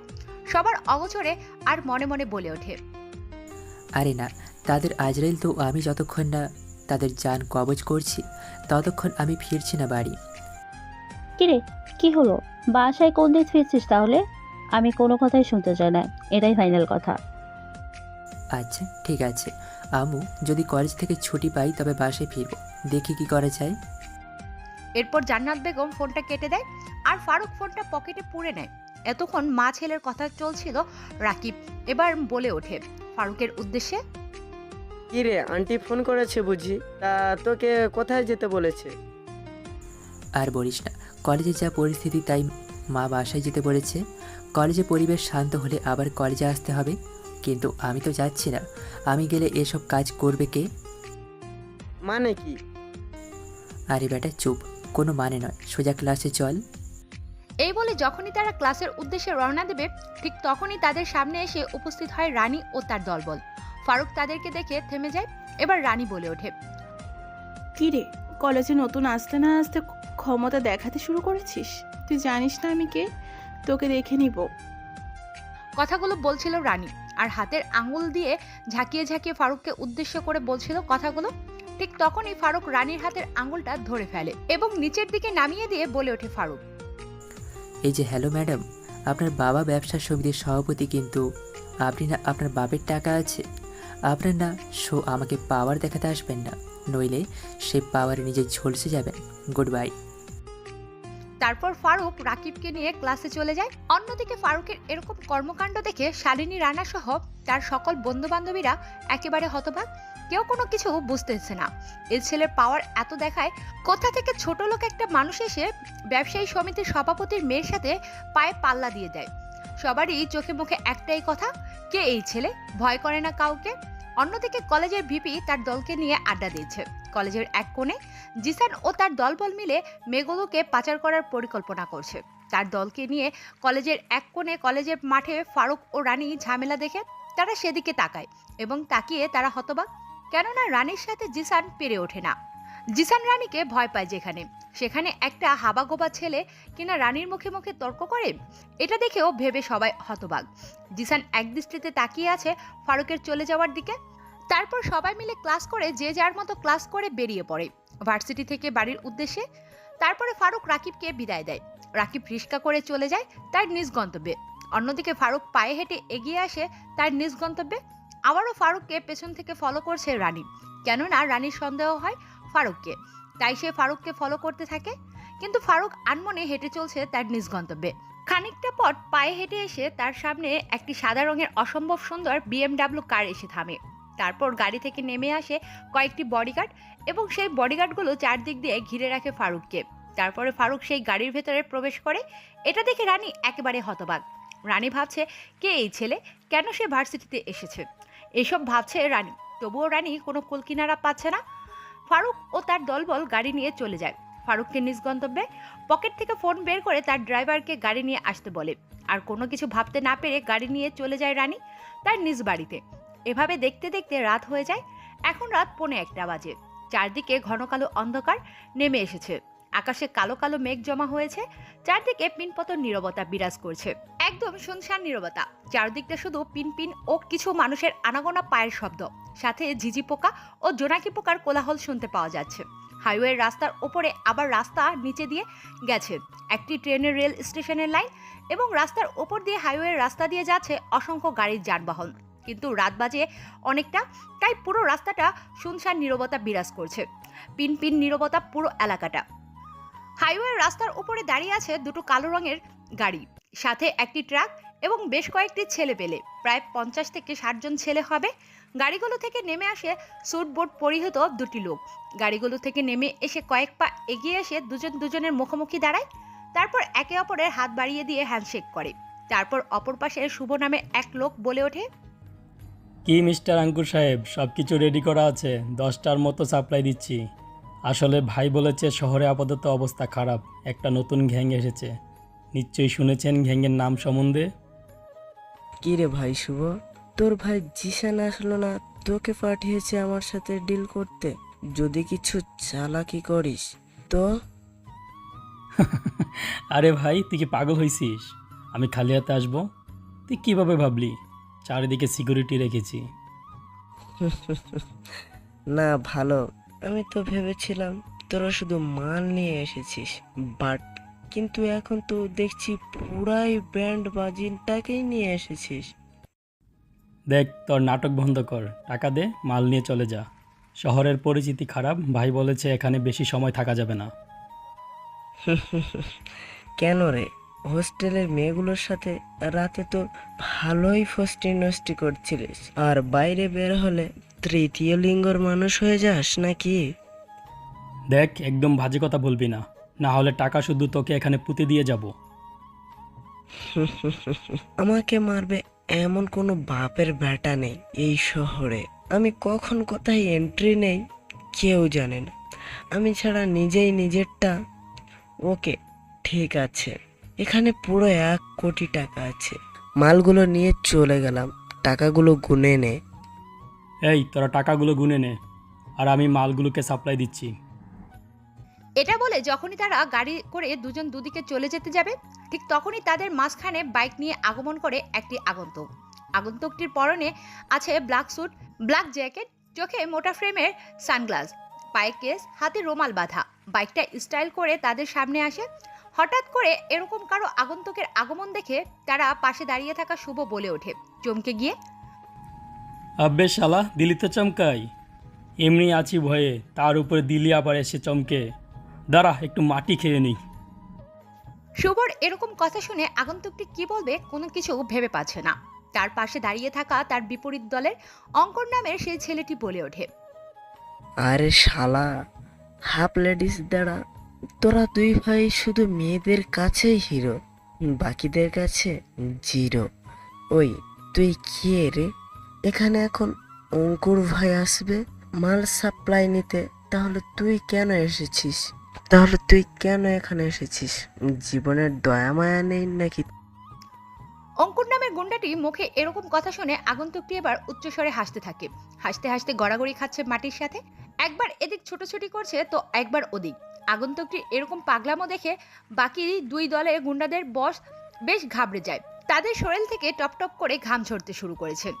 কেউ কোনো কিছু বুঝতে না, কে এই আগন্তুক, কে এই পাগল। এভাবে কেটে যায় বেশ খানিকটা সময়। কিছু সময় পরে সেই আগন্তুকটি তার পাগলামো বন্ধ করে দেয়। তারপর অঙ্কুর নামে সেই গুন্ডাদের সামনে এসে দাঁড়ায় এবং পেছন থেকে 9mm সাইলেন্সার একটি বন্দুক বের করে হাতে এরকম বন্দুক দেখে এবার শুভ নামে সেই গুন্ডাটা বলে ওঠে, কিরে, সবার হাতে বন্দুক মানায় না, কোমর থেকে খেলনার বন্ধু বের করে কি আমাদেরকে লুটতে চাচ্ছিস? তোর চারপাশে ভালো করে তাকিয়ে দেখ, কতগুলো ছেলে দাঁড়িয়ে আছে। শুভ নামের গুন্ডাটির মুখে এরকম কথা শুনে আগন্তুকটি এবার তার হাতে থাকা বন্দুকটি থেকে সাইলেন্সারের নলটা খুলে ফেলে দেয়। তারপরও কোনো কথা ছাড়াই শুভর নামের সেই গুন্ডাটির পায়ে পরপর দুটা গুলি করে। এরকম হঠাৎ কিছু ঘটে যাওয়াতে সবাই ঘাবড়ে যায়। সবাই কাজ বন্ধ করে সেদিকে তাকিয়ে আছে। আগন্তুকটি চারদিক দিয়ে ঘিরে রেখেছে শত শত বন্দুক। তারপর আগন্তুকটি বলে ওঠে, কোনো লাভ নেই, কোনো লাভ নেই। আমি শূন্য হাতে এসেছি, কিন্তু আমি তোদেরকে খালাস করে যাব। জানিস তো, আমি এমনি এমনি এন্ট্রি নেই না, আর এন্ট্রি নিলে হজে ছাড়ি না। আগন্তুকটির মুখে একথা শুনে এবার অঙ্কুর নামের সেই গুন্ডাটি ধাক্কা দিতে থাকে আগন্তুকটিকে। আগন্তুকটি আর কোনো কিছু বুঝে ওঠার আগেই পরপর 4টি বুলেট চালায়। তাদের পায়ের উপরে কিছুটা ছিটকে গিয়ে পড়ে তারা। তারপর সেই গুন্ডা দুটো হাতের ইশারায় আগন্তুকটিকে মারতে বলে এবং বাকি সব গুন্ডাগুলো এগিয়ে যায়। আগন্তুকটিকে মারার উদ্দেশ্যে যখনই আগন্তুকটির হাতের ইশারা দেয়, সাথে সাথে যেন বুলেটের বৃষ্টি হতে থাকে। সেই হাইওয়ে ব্রিজের উপরে 9mm AK-47 বন্দুক থেকে হঠাৎ করে কোথা থেকে এত বুলেটের বৃষ্টি হওয়াতে দুই দলের কেউই বুঝে উঠতে পারছে না। গোলাগুলিতে দুই দলেরই লোক সংখ্যা নিহত হয়। পুরো খেলার মাঠ ময়দান ফাঁকা হয়ে যায়। এখন শুধু আগন্তুক অর্থাৎ ফারুকের সামনে দাঁড়িয়ে আছে শুভ ও অঙ্কুর। তারপর হেলতে দুলতে ফারুক তাদের সামনে যায়। তাদের সামনে গিয়ে কোনো কথা ছাড়াই আবারও দুজনের উপরে পরপর 4টা বুলেট চালায় এবং চারদিক দিয়ে তাদেরকে ঘিরে ফেলে। ফারুকের সৈন্যবাহিনী ফারুক প্ল্যান সাজিয়ে এসেছিল কিভাবে তাদেরকে প্রতিহত করবে। শুভ ও অঙ্কুর এতগুলো ছেলে পেলে দেখে এবার করুণ সুরে বলে ওঠে, ভাই কি আপনি আমাদেরকে মারেন কেন? আমাদের কি ভুল? প্লিজ ভাই, আমাদেরকে মারবেন না, ছেড়ে দেন। ভাই, আমরা না জেনে ডেরা মাছ হয়ে পুঁটি মাছের সাথে নিজে অজান্তেই আপনার সাথে বেয়াদবি করেছি। আপনি দয়া করে আমাকে মাফ করে দিন। আপনার পায়ে পড়ি ভাই, এই ভুল আর দ্বিতীয়বার কখনো হবে না। আপনি চাইলে আমরা শহর ছেড়ে চলে যেতে পারি। জি ভাই, এবারের মতো ছেড়ে দিন। আপনি চাইলে আমরা এই শহর ছেড়ে চলে যাব, তবু ভাই আমাদের পানি মারবেন না। আমাদের জানটা দয়া করে ভিক্ষা দিন। আমরা জানি আপনি অনেক ভয়ঙ্কর একজন মানুষ। ফারুক তাদের কথা শুনে তাদের এরকম করুণ অবস্থা দেখে অট্টহাসিতে মেতে ওঠে তার দলকে নিয়ে। জাকের, সুমন, রাজ, শারিফ, সাব্বির সবাই হো হো করে হাসতে থাকে ফারুকের সাথে।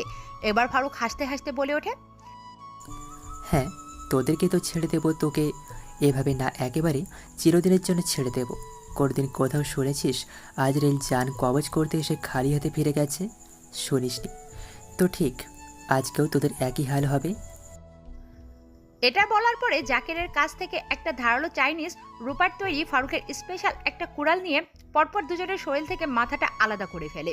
মাথাগুলো ছিটকে গিয়ে কোনো এক ঝোপঝাড়ে পড়ে আর নিথর দেহটা সেখানে ছটফট করতে করতে শেষ নিঃশ্বাস ত্যাগ করে। পুরো রাস্তাটাই শুধু রক্ত আর রক্ত ছাড়া যেন কোনো কিছুই বোঝা যায় না। ফারুকের এরকম নির্মম ভয়ঙ্কর হায়নাদের মতো রূপ দেখে সেখান থেকে পালিয়ে যায় অন্য এক ব্যক্তি প্রাণ বাঁচানোর ভয়ে। সে গাছের আড়ালে লুকিয়েছিল। সেখান থেকে ফারুকরা চলে যাওয়ার পরে সে গাছের আড়াল থেকে হাঁপাতে হাঁপাতে দৌড়াতে থাকে তার নিজ গন্তব্যে, যেন সে অনেক কষ্ট করে তার জান নিয়ে ফিরছে আজরাইলের হাত থেকে। ফারুকরা চলে যায় তার নিজ গন্তব্যে, আর সেই লোকটি হাঁপাতে হাঁপাতে চলে আসে তার নিজ পরিত্যক্ত এক গোডাউনে।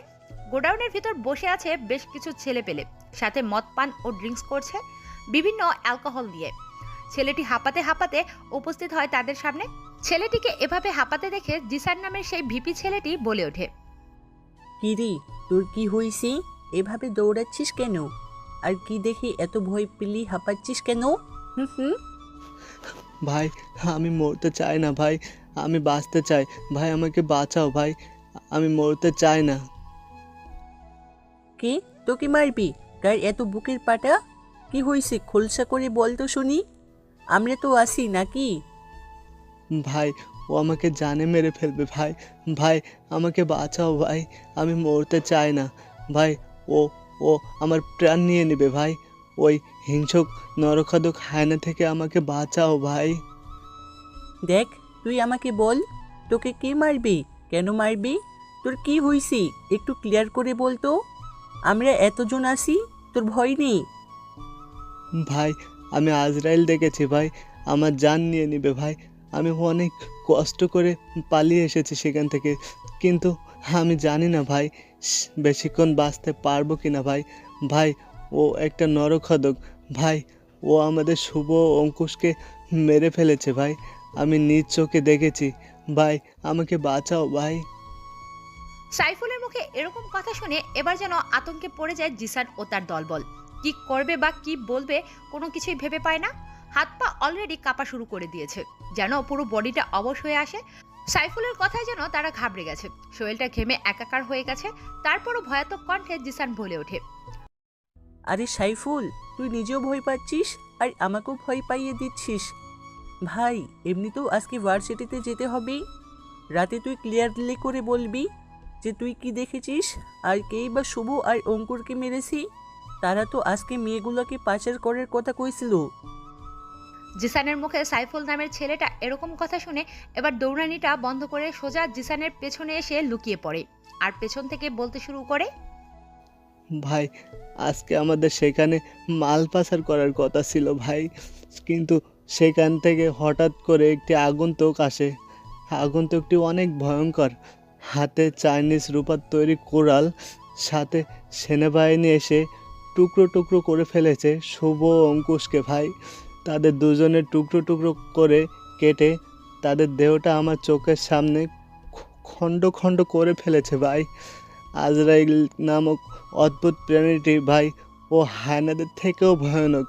আমি জানি না ভাই আমি বাঁচতে পারবো কি না, প্লিজ ভাই আমাকে বাঁচাও, আমাকে বাইরের দেশে পাঠিয়ে দিও, আমি বাঁচতে চাই ভাই, আমি বাঁচতে চাই। সাইফুলের এরকম পাগলামো দেখে সত্যি এবার ঘাবড়ে যায় জিসান। সাইফুলকে অনেক শান্ত করিয়ে ঘুমের ইঞ্জেকশন দিয়ে ঘুম পাড়িয়ে রাখে।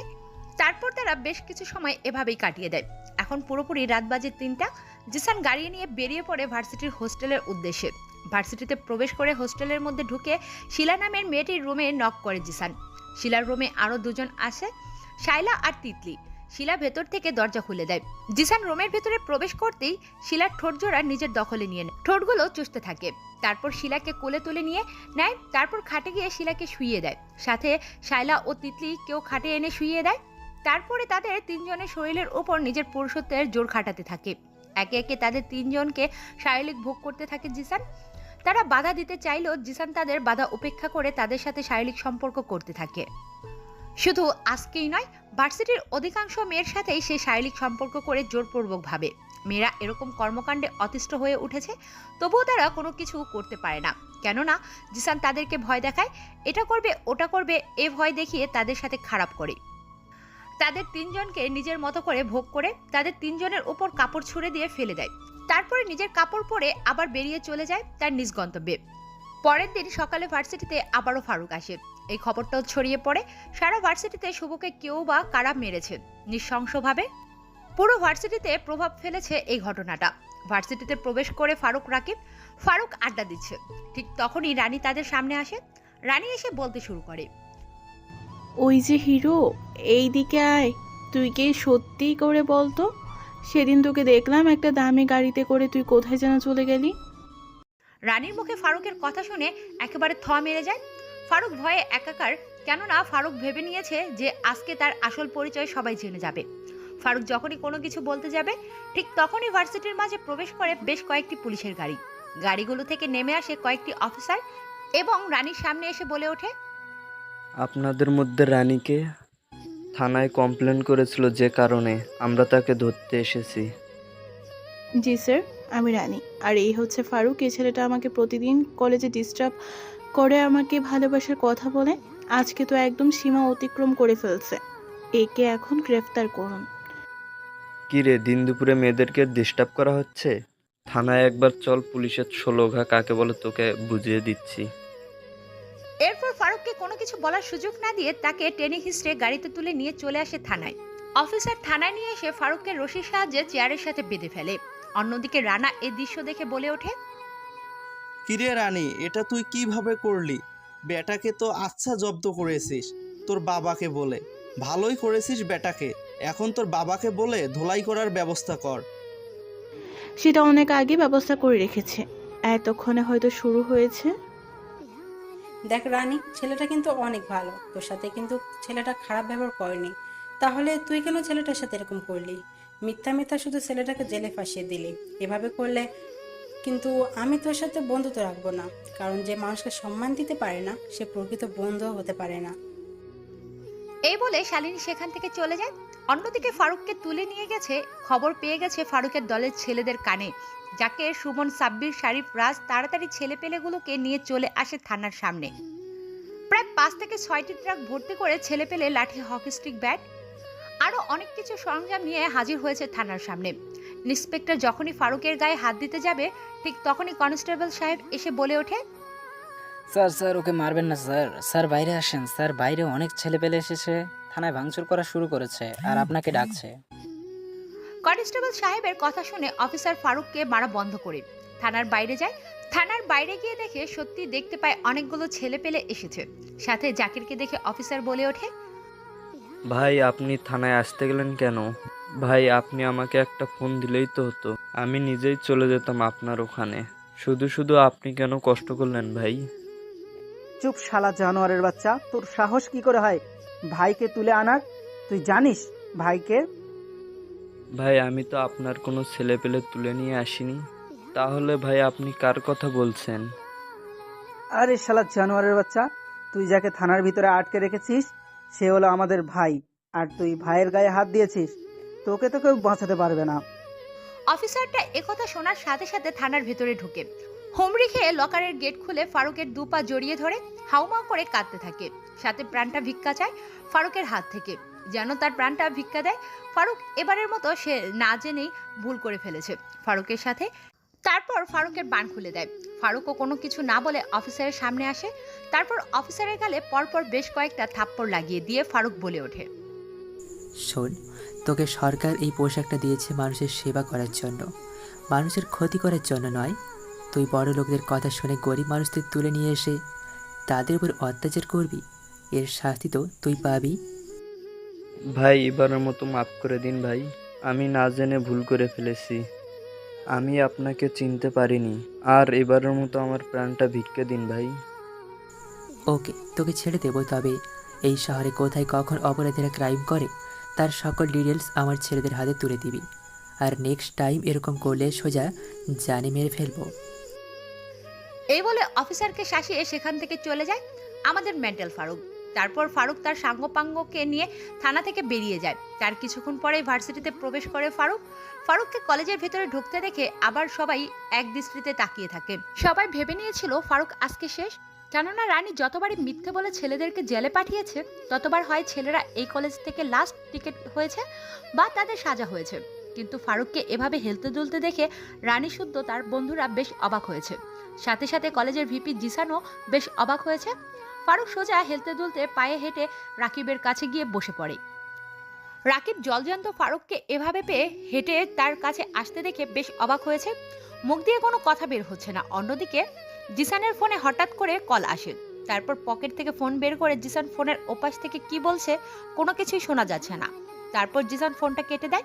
গুটি গুটি পায়ে এগিয়ে যায় ভার্সিটির ভেতরে। খানিকটা পথে পায়ে হেঁটে প্রবেশ করে প্রিন্সিপালের রুমে ঢুকে জিসান বলে ওঠে, মে আই কামিং স্যার, ভিতরে আসতে পারি? শোনো, আজকে 5টা মেয়েকে পাচার করতে হবে এবং এই দায়িত্বে তোমাকে নিজেই যেতে হবে। শুভ অঙ্কুরকে কেউ বা কারা নিঃসঙ্গভাবে হত্যা করেছে, তবে আমি খবর নিয়ে দেখেছি এটা ডিজে গ্যাংয়ের কাজ, আর আমার মনে হয় ডিজে গ্যাংয়ের লোকেরা আমাদের ভার্সিটিতে অ্যাডমিশন নিয়েছে, তাই খুব সতর্ক থাকবে। জি স্যার, তাদেরকে অনেক নৃশংসভাবে মারা হয়েছে এবং সাইফুল নামের একটা ছেলে সেখান থেকে তার নিজের যান বাঁচিয়ে এসেছে এবং সে অনেক ভয়ে আছে। সে নিজের জীবন বাঁচানোর জন্য উঠে পড়ে লেগেছে। সে দেশ ছেড়ে পালিয়ে যেতে চাচ্ছে কারণ সে নিজের সামনে থেকে তার আজরাহিলকে দেখেছে। মানেটা কি? কি বলছো তুমি? নিজেই জানো? ও হয়তো ভুল দেখেছে, তোমরা ওই দিকটা সামলাও, আমি এই গ্যাং লিডারকে দেখছি। ঠিক আছে স্যার, তবে স্যার খুব সাবধানে, কারণ সে অনেক ভয়ঙ্কর একজন ব্যক্তি। আজরাইলের থেকেও যাকে বলা হয় ভয়ঙ্কর মানুষ। এই বলে জিসান প্রিন্সিপালের রুম থেকে বেরিয়ে যায়। আর প্রিন্সিপাল পরিকল্পনা করতে থাকে এসবের পিছনে কে আছে, কে এই ডিজে গ্যাং লিডার, কি করে তাকে খুঁজে পাবে এবং তার হাত থেকে নিজেকে সে কিভাবে রক্ষা করবে। দাবা বোর্ডে এক এক করে চালতে থাকে তার গুটি। কোনো গুটিটা ফেললে সে সহজে ডিজে গ্যাং লিডারকে ধ্বংস করতে পারবে। ভার্সিটি থেকে বেরিয়ে যায় তারা নিজ গন্তব্যে। ভার্সিটি থেকে খানিকটা দূরে তার নিজস্ব একটা পরিত্যক্ত গোডাউন আছে, যেখানে সে সকল রকম বেআইনি কাজ কারবার করে থাকে পাঙ্গাদের সাথে নিয়ে। অন্যদিকে এভাবে জলজান্ত পায়ে হেঁটে ফারুককে তার বন্ধুর কাছে যেতে দেখে রানী ও তার বন্ধুরা তাদের কাছে এসে বলে ওঠে, কিরে, তোকে তো তাড়াতাড়ি পুলিশ অফিসে ছেড়ে দিল? দাঁড়া, আমি এক্ষুনি বাবাকে বলে ওই পুলিশ অফিসারের ব্যবস্থা করছি। রানীর মুখে এই কথা শুনে ফারুক এবার হাসতে থাকে। হাসতে হাসতে যেন তার পুরো পেট ফেটে যাচ্ছে। ফারুকের এরকম পাগলামের মতো হাসি দেখে সবাই হতবাক। সবাই ভাবছে পুলিশের ডান্ডার বাড়ি খেয়ে হয়তো ফারুক পাগল হয়ে গেছে, কিন্তু ফারুক তো হাসছে রানীর কথা শুনে। এবার ফারুক হাসতে হাসতে বলে ওঠে, পুরান পাগলের জ্বালায় বাঁচি না, নতুন পাগলের আবার আবির্ভাব। কি বললেন? ওই পুলিশ অফিসার আমাকে আটকাবে? অতটাও তার পাওয়ার নেই যতটা আমার আছে। আর খোঁজ নিয়ে দেখেন আমাকে হসপিটালে নয়, বরং ওই পুলিশ অফিসারকে এমন জায়গায় ট্রান্সফার করার ব্যবস্থা করেছি যেখানে তার মশা মারতেই দিনটি বেরিয়ে যাবে। আর আমাকে আইছেন ট্রেড দিতে? ফারুক এই বলে হাসতে হাসতে রাকিবকে নিয়ে সেখান থেকে চলে যায় ভার্সিটির ক্লাসরুমের ভেতরে। ফারুকের মুখে এরকম কথা শুনে রানী এবার বেশ ঘাবড়ে যায়। সাথে এসে ভাবতে শুরু করে, কে এই ছেলে? যেখানে রানীকে সবাই ভয় করে সেখানে রানীর মুখে মুখে তর্ক করে, এত বড় সাহস দেখায় কোথা থেকে এই ছেলে? সে বুঝে গেছে এ যে সেই ছেলে নয়, তার পাওয়ার আছে। তাই সে পরিকল্পনা করে নিয়েছে আজ থেকে সে ফারুকের পেছনে গোয়েন্দা হিসেবে লেগে থাকবে, আঠার মতো করে তার পেছনে, শুধুমাত্র তার গোপন পরিচয়টাকে মানুষের সামনে প্রকাশ করার উদ্দেশ্যে। এভাবে দেখতে দেখতে বিকেল হয়ে যায়। বিকেলে 5টায় জিসান ভার্সিটির মধ্যে একটা বড় ট্রাক নিয়ে আসে। ট্রাকটি সোজা ভার্সিটির পেছন দিকে যায়। কি কারণে কোনো কিছু বুঝতে পারছে না ফারুকের, একটু সন্দেহ হয়। তাই ফারুক সবার চোখের অগোচরে ভার্সিটির পিছন দিক থেকে লুকিয়ে পড়ে। ফারুক দেখতে পায় তার কিছুক্ষণ পরে কিছু মেয়েকে জোরভাবে ট্রাকের ভেতর তোলা হচ্ছে। এটা দেখে ফারুক বুঝে যায় তাদেরকে কোথায় নিয়ে যাওয়া হচ্ছে। তাই ফারুক সেখানে সাবধানতার সাথে ভার্সিটি থেকে বেরিয়ে যায়, কাউকে কোনো কিছু বলে না। তার নিজ গন্তব্যে পৌঁছে যায় ফারুক। ফারুক সেখানে গিয়ে তাদের দলের ছেলেদের রেডি হতে বলে আজকের রাতের মিশনের জন্য। অন্যদিকে জিসান প্রিন্সিপালের সাথে সব রকম কথা ও ডিল ফাইনাল করে ট্রাক নিয়ে ভার্সিটি থেকে বেরিয়ে পড়ে। এভাবে দেখতে দেখতে বেজে যায় 7টা। মানুষের কোলাহল কমতে থাকে যতই সময় বাড়তে থাকে। চারদিক দিয়ে গাড়ির অসংখ্য লাইন লেগে গেছে রাস্তার উপরে, সাথে মানুষের সমাগম কমতে শুরু করেছে, যানবাহনের হর্ন কমতে শুরু করেছে। দেখতে দেখতে রাত 10টা বেজে যায়। ধীরে ধীরে রাস্তাটা শুনশান হতে থাকে। এভাবে কয়েক ঘন্টা পেরিয়ে রাত 1টা বেজে যায়। চট্টগ্রামের লালপাড়া শুটকির হাটে জনশূন্য নিস্তব্ধ পরিত্যক্ত মাঠে পরপর দুদিক থেকে দুটো গাড়ি এসে উপস্থিত হয় মাঠের উপরে, সাথে একটি ট্রাক। তারপর গাড়ি থেকে নেমে আসে জিসান।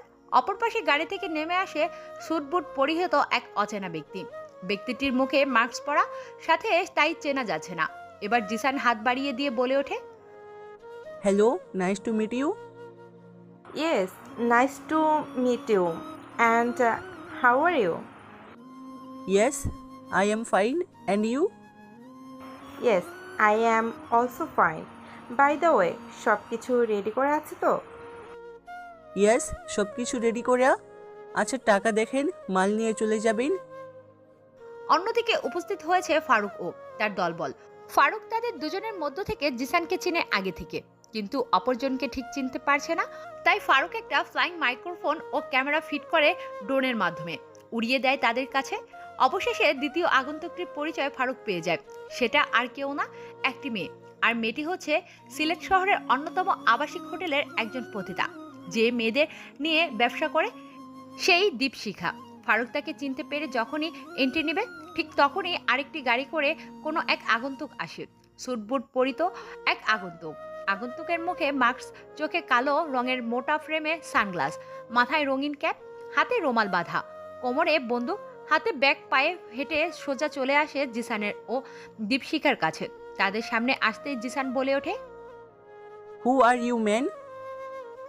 কিন্তু তবু আগন্তুকটি কোনো কথা বলছে না। বাক্যটা রাস্তার উপরে রেখে আস্তে করে স্লো মোশনে মাথা থেকে টুপিটা সরিয়ে নেয়। তারপর চোখে দেওয়া মোটা ফ্রেমের কালো চশমাটা খুলে ফেলে, মুখের মাস্কটাও খুলে ফেলে। আগন্তুকটিকে দেখে জিসান হতবাক, কেননা তার সামনে স্বয়ং দাঁড়িয়ে আছে প্রিন্সিপাল। প্রিন্সিপালকে স্বয়ং তার সামনে দাঁড়িয়ে থাকতে দেখে জিসান হতবাক দৃষ্টিতে তাকিয়ে আছে প্রিন্সিপালের দিকে। তারপর মৃদু কণ্ঠে জিসান প্রিন্সিপালকে উদ্দেশ্য করে বলে ওঠে, স্যার আপনি এখানে কিভাবে? আমি তো পুরাই surprise. Yes my boy, yes. অন্যদিকে ফারুক তার সাঙ্গপাঙ্গদের নিয়ে আড়াল থেকে দেখছিল তাদের কৃতকর্ম। ফারুক প্রিন্সিপালের বলা কথা ও প্রিন্সিপালকে দেখে একেবারে হতবাক। ফারুক বুঝে যায় প্রিন্সিপাল এসবের মাথা। প্রিন্সিপাল হলো নাটের গুঁড়ো, এসবের লিডার। প্রিন্সিপাল এবার চারদিকটা ভালো করে তাকিয়ে জিসান ও দীপশিখার উদ্দেশ্যে বলে ওঠে, শোনো, আমি এখানে একটা গোপন খবর পেয়ে এসেছি, তোমাদেরকে সতর্ক করতে এসেছি।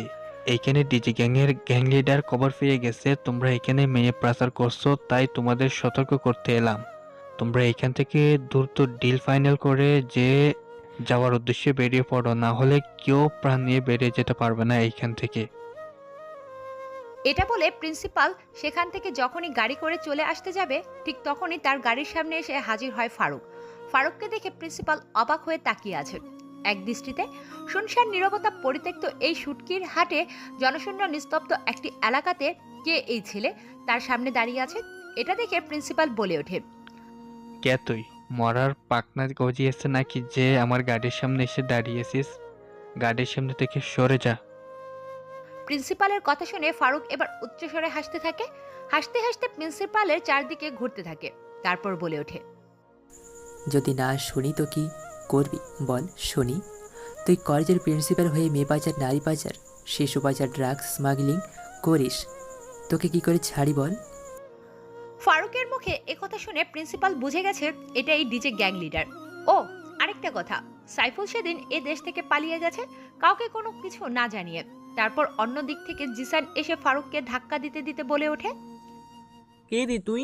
তোর সাহস কি করে হয় প্রিন্সিপাল স্যারের সাথে এভাবে কথা বলার? আবে কে তুই রে? এখান থেকে জীবিত ফিরতে পারবি না। তুই জানিস না আমরা কতটা ভয়ঙ্কর লোক? জিসান এসব বলছে আর ফারুক ধাক্কা দিচ্ছে। এভাবে ধাক্কা দিতে দিতে 1 মিনিট কেটে যায়। ফারুক অনেকটা পিছিয়ে যায়। ফারুক আর দেরি না করে কেউ কিছু বুঝে ওঠার আগেই কোমর থেকে সেই রূপার তৈরি চাইনিজ কুড়ালটা বের করে এক কোপে তার 2 হাত শরীর থেকে আলাদা করে ফেলে। জিসান কাটা মুরগির মতো ছটফট করতে থাকে রাস্তার মধ্যে। হঠাৎ এমন কিছু দেখায় দীপশিখা প্রিন্সিপাল আটকে পড়ে যায়। তারপর প্রিন্সিপাল বলে ওঠে, দেখ, তুই আমাদের মেরে কিছু পাবি না। তোর পাওয়ার শুধু বাইরের দেশেই থাকে, ভেতরে না। তুই এইখান থেকে জীবিত ফিরতে পারবি না। আমরা কতগুলো ছেলে ফেলে আর তুই একাই। এই কথাটা প্রিন্সিপালের মুখ থেকে শোনার সাথে সাথে ফারুক আবারও এক কোপ মারে প্রিন্সিপালের পায়ের উপরে। প্রিন্সিপালের পা শরীর থেকে আলাদা হয়ে যায়। এক মুহূর্তের মধ্যেই প্রিন্সিপাল সেখান থেকে এক গগন কাঁপানো চিৎকার দিয়ে রাস্তার মধ্যে শুয়ে পড়ে। তাদের এরকম নির্মম অবস্থা দেখে দীপশিখা বলে ওঠে ভয়ার্থক কণ্ঠে, দেখ, তুই আমাকে প্রাণী মারিস না। আমি জানি তোর পাওয়ার অনেক, তবে তুই চাইলে আমার সাথে পার্টনারশিপে কাজ করতে পারিস। তোকে আমি তোর শারীরিক চাহিদা ও মানসিক চাহিদা পূরণ করে দেব। তোকে এত সুখ দেব যেটা তুই কল্পনা করতে পারিস নি। শুধু তুই আমাকে জানে মারিস না। ফারুক দীপশিখা নামের সেই পতিতা মেয়েটির মুখে এই কথা শুনে আরো রেগে যায়। তাই এবার কুড়ালটাকে জাকেরের হাতে ছুঁড়ে মারে। জাকের কেস করে নিয়ে নেয় কুড়ালটাকে। তারপরে ফারুক কোনো কথা ছাড়াই দীপশিখা নামের মেয়েটিকে নিজের কাছে টেনে নেয়। তারপর তার শরীর থেকে একটানে কাপড়টা ছিঁড়ে ফেলে। পরনের ছোট ব্রা ছাড়া তেমন আর কিছুই নেই। তারপর ফারুক তাকে সবার সামনে সরাসরি কিস করতে থাকে। সারা শরীরে চুমু এঁকে দিতে থাকে তারপর কোলে করে নিয়ে যায় তাদের গাড়ির ভেতরে। সেখানে গিয়ে শরীর থেকে সবকিছু খুলে ছুঁড়ে মারে বাইরে। তারপরে নিজেও শারীরিক সম্পর্ক স্থাপন করে দীপশিখার সাথে। এভাবে প্রায় বেশ কিছু সময় তার সাথে একান্ত মেলামেশা করায় ফারুক। গাড়ির ভেতর থেকে শুধু দীপশিখার করুণ অবস্থার আর্তনাদ শোনা যাচ্ছে, কেননা ফারুক তার সাথে যেটা করেছে সেটা তার মৃত্যুর চেয়েও ভয়ঙ্কর। ফারুক হাতের ইশারায় জাকিরকে মরিচের গুঁড়ার সাথে লবণ দিতে বলে। জাকিরের গাড়ির জানালার ভেতরে লবণ ও মরিচ গুঁড়া দিয়ে দেয়। ফারুক দীপশিখার সাথে শারীরিক সম্পর্ক করে তাদের লজ্জা স্থানে মরিচ ও লবণ ঢেলে দেয়। সাথে সাথে দীপশিখা কাঁদতে কাঁদতে বলে ওঠে, উফ আহ উফ আহ আরে তুই এটা আমার সাথে কি করলি? আমি আর সহ করতে পারছি না। প্লিজ তুই আমাকে আর কষ্ট দিস না। একেবারে জানে মেরে ফেল। আমার সারা শরীর জ্বলছে। আমি আর এই অত্যাচার নিতে পারছি না। এখন তোর ওখানে জ্বলছে কেন? যখন তুই ভদ্র পরিবারের মেয়েদেরকে নিয়ে রাস্তার বখাটেদের ছেলেদের সাথে জোরপূর্বক মেলামেশা করাতি, তখন তোর মনে হয়নি তুই কি করছিলিস? আমার ভুল হয়ে গেছে, প্লিজ তুই আমাকে মাফ করে দে, আমাকে ছেড়ে দে। এবারের মতো আমি আর এ কাজ করব না কোনো দিন, আর না হলে আমাকে একেবারে জানে মেরে ফেল, তবু আর এই অত্যাচার দিস না। ওকে ঠিক আছে, তুই যেহেতু মরতে চাচ্ছিস তাহলে এই নে। এই বলে ফারুক সেই চাইনিজ কুড়ালটা দিয়ে কোপ মারে তার 2 লজ্জাস্থানে। সাথে সাথে সেখানটায় কেটে গড়গড়িয়ে রক্ত বের হতে থাকে। আর দীপশিখা আর্তনাদ এক গগন কাঁপানো চিৎকার দিয়ে বলে ওঠে, হায়ের নিয়তি, যেটাই ছিল আমার ব্যবসা, সে ব্যবসাটাই করলো আমায় সর্বহারা। এটাই হলো নিয়তির খেলা। এটা বলে দীপশিখা সেখানেই শেষ নিঃশ্বাস ত্যাগ করে। তারপর ফারুক বাইরে এসে প্রিন্সিপাল ও জিসানকে তাদের চোখের সামনেই তাদের পুরুষত্ব কেটে টুকরো টুকরো করে ফেলে। সাথে জীবিত অবস্থায় তাদের শরীর থেকে একটা হাত পা অঙ্গ প্রত্যঙ্গ কেটে নেয়, কিন্তু তার এখনো মৃত্যুবরণ করেনি। জীবিত অবস্থায় তাদের অঙ্গ প্রত্যঙ্গ কেটে নেয়, তাদের শরীর থেকে শুধু জীবনটাই শরীরে আছে। নেই কোনো হাত, নেই কোনো পা, নেই কোনো চোখ, নেই কোনো কান। তারপর ফারুক সিরিয়াস কিলারদের মতো গরু কাটা কসাইদের মতো প্রিন্সিপাল ও জিসানকে জবাই করে এবং তাদের শরীরটাকে টুকরো টুকরো করে সেখানেই ফেলে দেয়। অন্যদিকে ফারুকের এরকম কৃতিকর্ম দেখছিল কেউ একজন আড়াল থেকে। তারপর ফারুক তার মুখ থেকে ব্ল্যাক হায়নাদের মাস্কটা খুলে ফেলে। মাস্কটা খোলার সাথে সাথে আড়ালে লুকিয়ে থাকা ব্যক্তিটি ফারুককে দেখে চিনে ফেলে আর বলে ওঠে, ফারুক, ফারুক তার মানে এসবের মাস্টার মাইন্ড এবং ব্ল্যাক হায়নাদের বস, ডিজে গ্যাংস্টারের গ্যাং লিডার। এটা ভেবে রানী সেখান থেকে পালিয়ে আসতে গেলে হোঁচট খেয়ে পড়ে যায়। আর ফারুক ও তার দলবল কোনো কিছু পড়ার শব্দে শুনতে পেয়ে সেদিকে গিয়ে দেখতে পায় রানীকে এবং রানীকে দেখে বলে ওঠে, তুমি এখানে কি করছো? আমি তোমাদের সবকিছু দেখে নিয়েছি, আমি তোমাদের পুলিশে দিব। ও মিস্টার রানী, আপনাকে আমি সেই দিনই বলেছিলাম মন্ত্রী কেন, প্রধানমন্ত্রীরও ক্ষমতা নেই আমাকে আটকে রাখা। যেহেতু আপনি এসব দেখে ফেলেছেন তাহলে তো আপনার জন্য কিছু করতে হবে। মালটাকে তুলে নিয়ে আয় আমাদের গোডাউনে। এটা বলে রানীকে সেখান থেকে তুলে নিয়ে চলে যায় তাদের গোডাউনে। পরের দিন সকালে ভার্সিটিতে যায় ফারুক, দেখে পুরো পরিবেশটা নিস্তব্ধ, শুনশান। সবাইকে দেখতে পায় ছাত্রছাত্রীরা, শিক্ষক শিক্ষিকারা তাদের হাতে থাকা ফোনটার দিকে এক দৃষ্টিতে তাকিয়ে আছে। তাই ফারুক এবার রাকিবের কাছে যায়। রাকিব ফারুককে মোবাইল ফোনটা বের করে একটা নিউজ দেখায়। নিউজে বলছে সাংবাদিক, আজকের জমজমাট খবর, 3 জনকে মেরে ফেলে রেখেছে রাস্তার উপরে, নৃশংসভাবে খণ্ড খণ্ড করে তাদের দেহটাকে টুকরো টুকরো করে ফেলে রেখে গেছে রাস্তার মাঝখানে। তাদের মধ্যে একজন মেয়ে, একজন কলেজের বিপি, আরেকজন কলেজের প্রিন্সিপাল।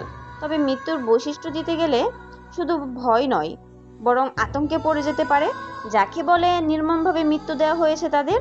এসবের পিছনে আছে ব্ল্যাক হায়নাদের বস ডিজে গ্যাংয়ের গ্যাং লিডার। বিপি ও প্রিন্সিপাল মিলে অবৈধ কাজ করত। এসব জানতে পেরে গ্যাং লিডার এসে তাদেরকে ধ্বংস করে দিয়েছে বলে এই মুহূর্তে জানিয়েছে পুলিশ অফিসার। এই খবরটা ছড়িয়ে পড়েছে সারা বাংলাদেশে, প্রভাব ফেলেছে ছাত্রছাত্রীদের মাঝে, আন্দোলন লেগে গেছে চারিদিকে। অন্যদিকে রানীকে খুঁজে পাওয়া যাচ্ছে না দেখে তার বাবা চারদিকে পুলিশ লাগিয়ে দিয়েছে তার মেয়েকে খোঁজার জন্য। ভার্সিটির পর্ব শেষ করে ফারুক চলে যায় পরিত্যক্ত নিস্তব্ধ গোডাউনে। সেখানে গিয়ে রানীকে খাবার দেয় আর বলে ওঠে, এই নাও খাবারটা খেয়ে নাও আর বিয়ের জন্য প্রস্তুতি নাও। বিয়ে মানে? কার সাথে? কিসের বিয়ে?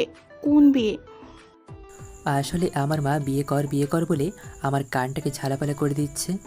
তাই যেহেতু তুমি দেখতে শুনতে বেশ সুন্দর এবং আমার মায়ের পছন্দ আছে বলে জানিয়েছে আমার মা, তাই তোমাকে এখন আমায় বিয়ে করতে হবে। তুই ভাবলি কি করে তোর মা আমাকে বিয়ে করতে বললো আর আমি তোকে বিয়ে করব? এটা তুই শুধু স্বপ্ন দেখবি, বাস্তবে না। বিয়েতে তোকে আমায় করতেই হবে, সেটা যে কোনো মূল্য। আর পলিটিক্সের মাধ্যমে আমি তো তোকেই বিয়ে করব, সেটা যে কোনো মূল্যে। এখন তুই নিজে থেকে বিয়ে করতে রাজি হবি নাকি বিয়ের আগে তোর সাথে বাসরটা সেরে ফেলবো? তোর যা ইচ্ছা তুই তাই কর, তবুও আমি তোমাকে বিয়ে করব না। ওকে ঠিক আছে তাহলে। এবারে ফারুক গুটি গুটি পায়ে এগিয়ে যেতে থাকে রানীর দিকে। রানী এটা দেখে বলে ওঠে, ঠিক আছে ঠিক আছে, আমি তোমাকে বিয়ে করতে রাজি আছি। একেই বলে সোজা আগুনে ঘৃণা উঠলে আগুনটাকে বাঁকা করতেই হয়। রানীকে একটা হেসকা টান দিয়ে তার বুকের মাঝে এনে ফেলে। তারপর কপালে একটা চুমু খেয়ে তার পেটের মধ্যে হাত ঢুকিয়ে দিয়ে স্লাইড করতে থাকে পেটের মধ্যে। তারপর হঠাৎ করেই 4 ঠোঁট এক করে দেয়। রানীর ঠোঁটগুলো নিজের দখলে নিয়ে নেয় ফারুক।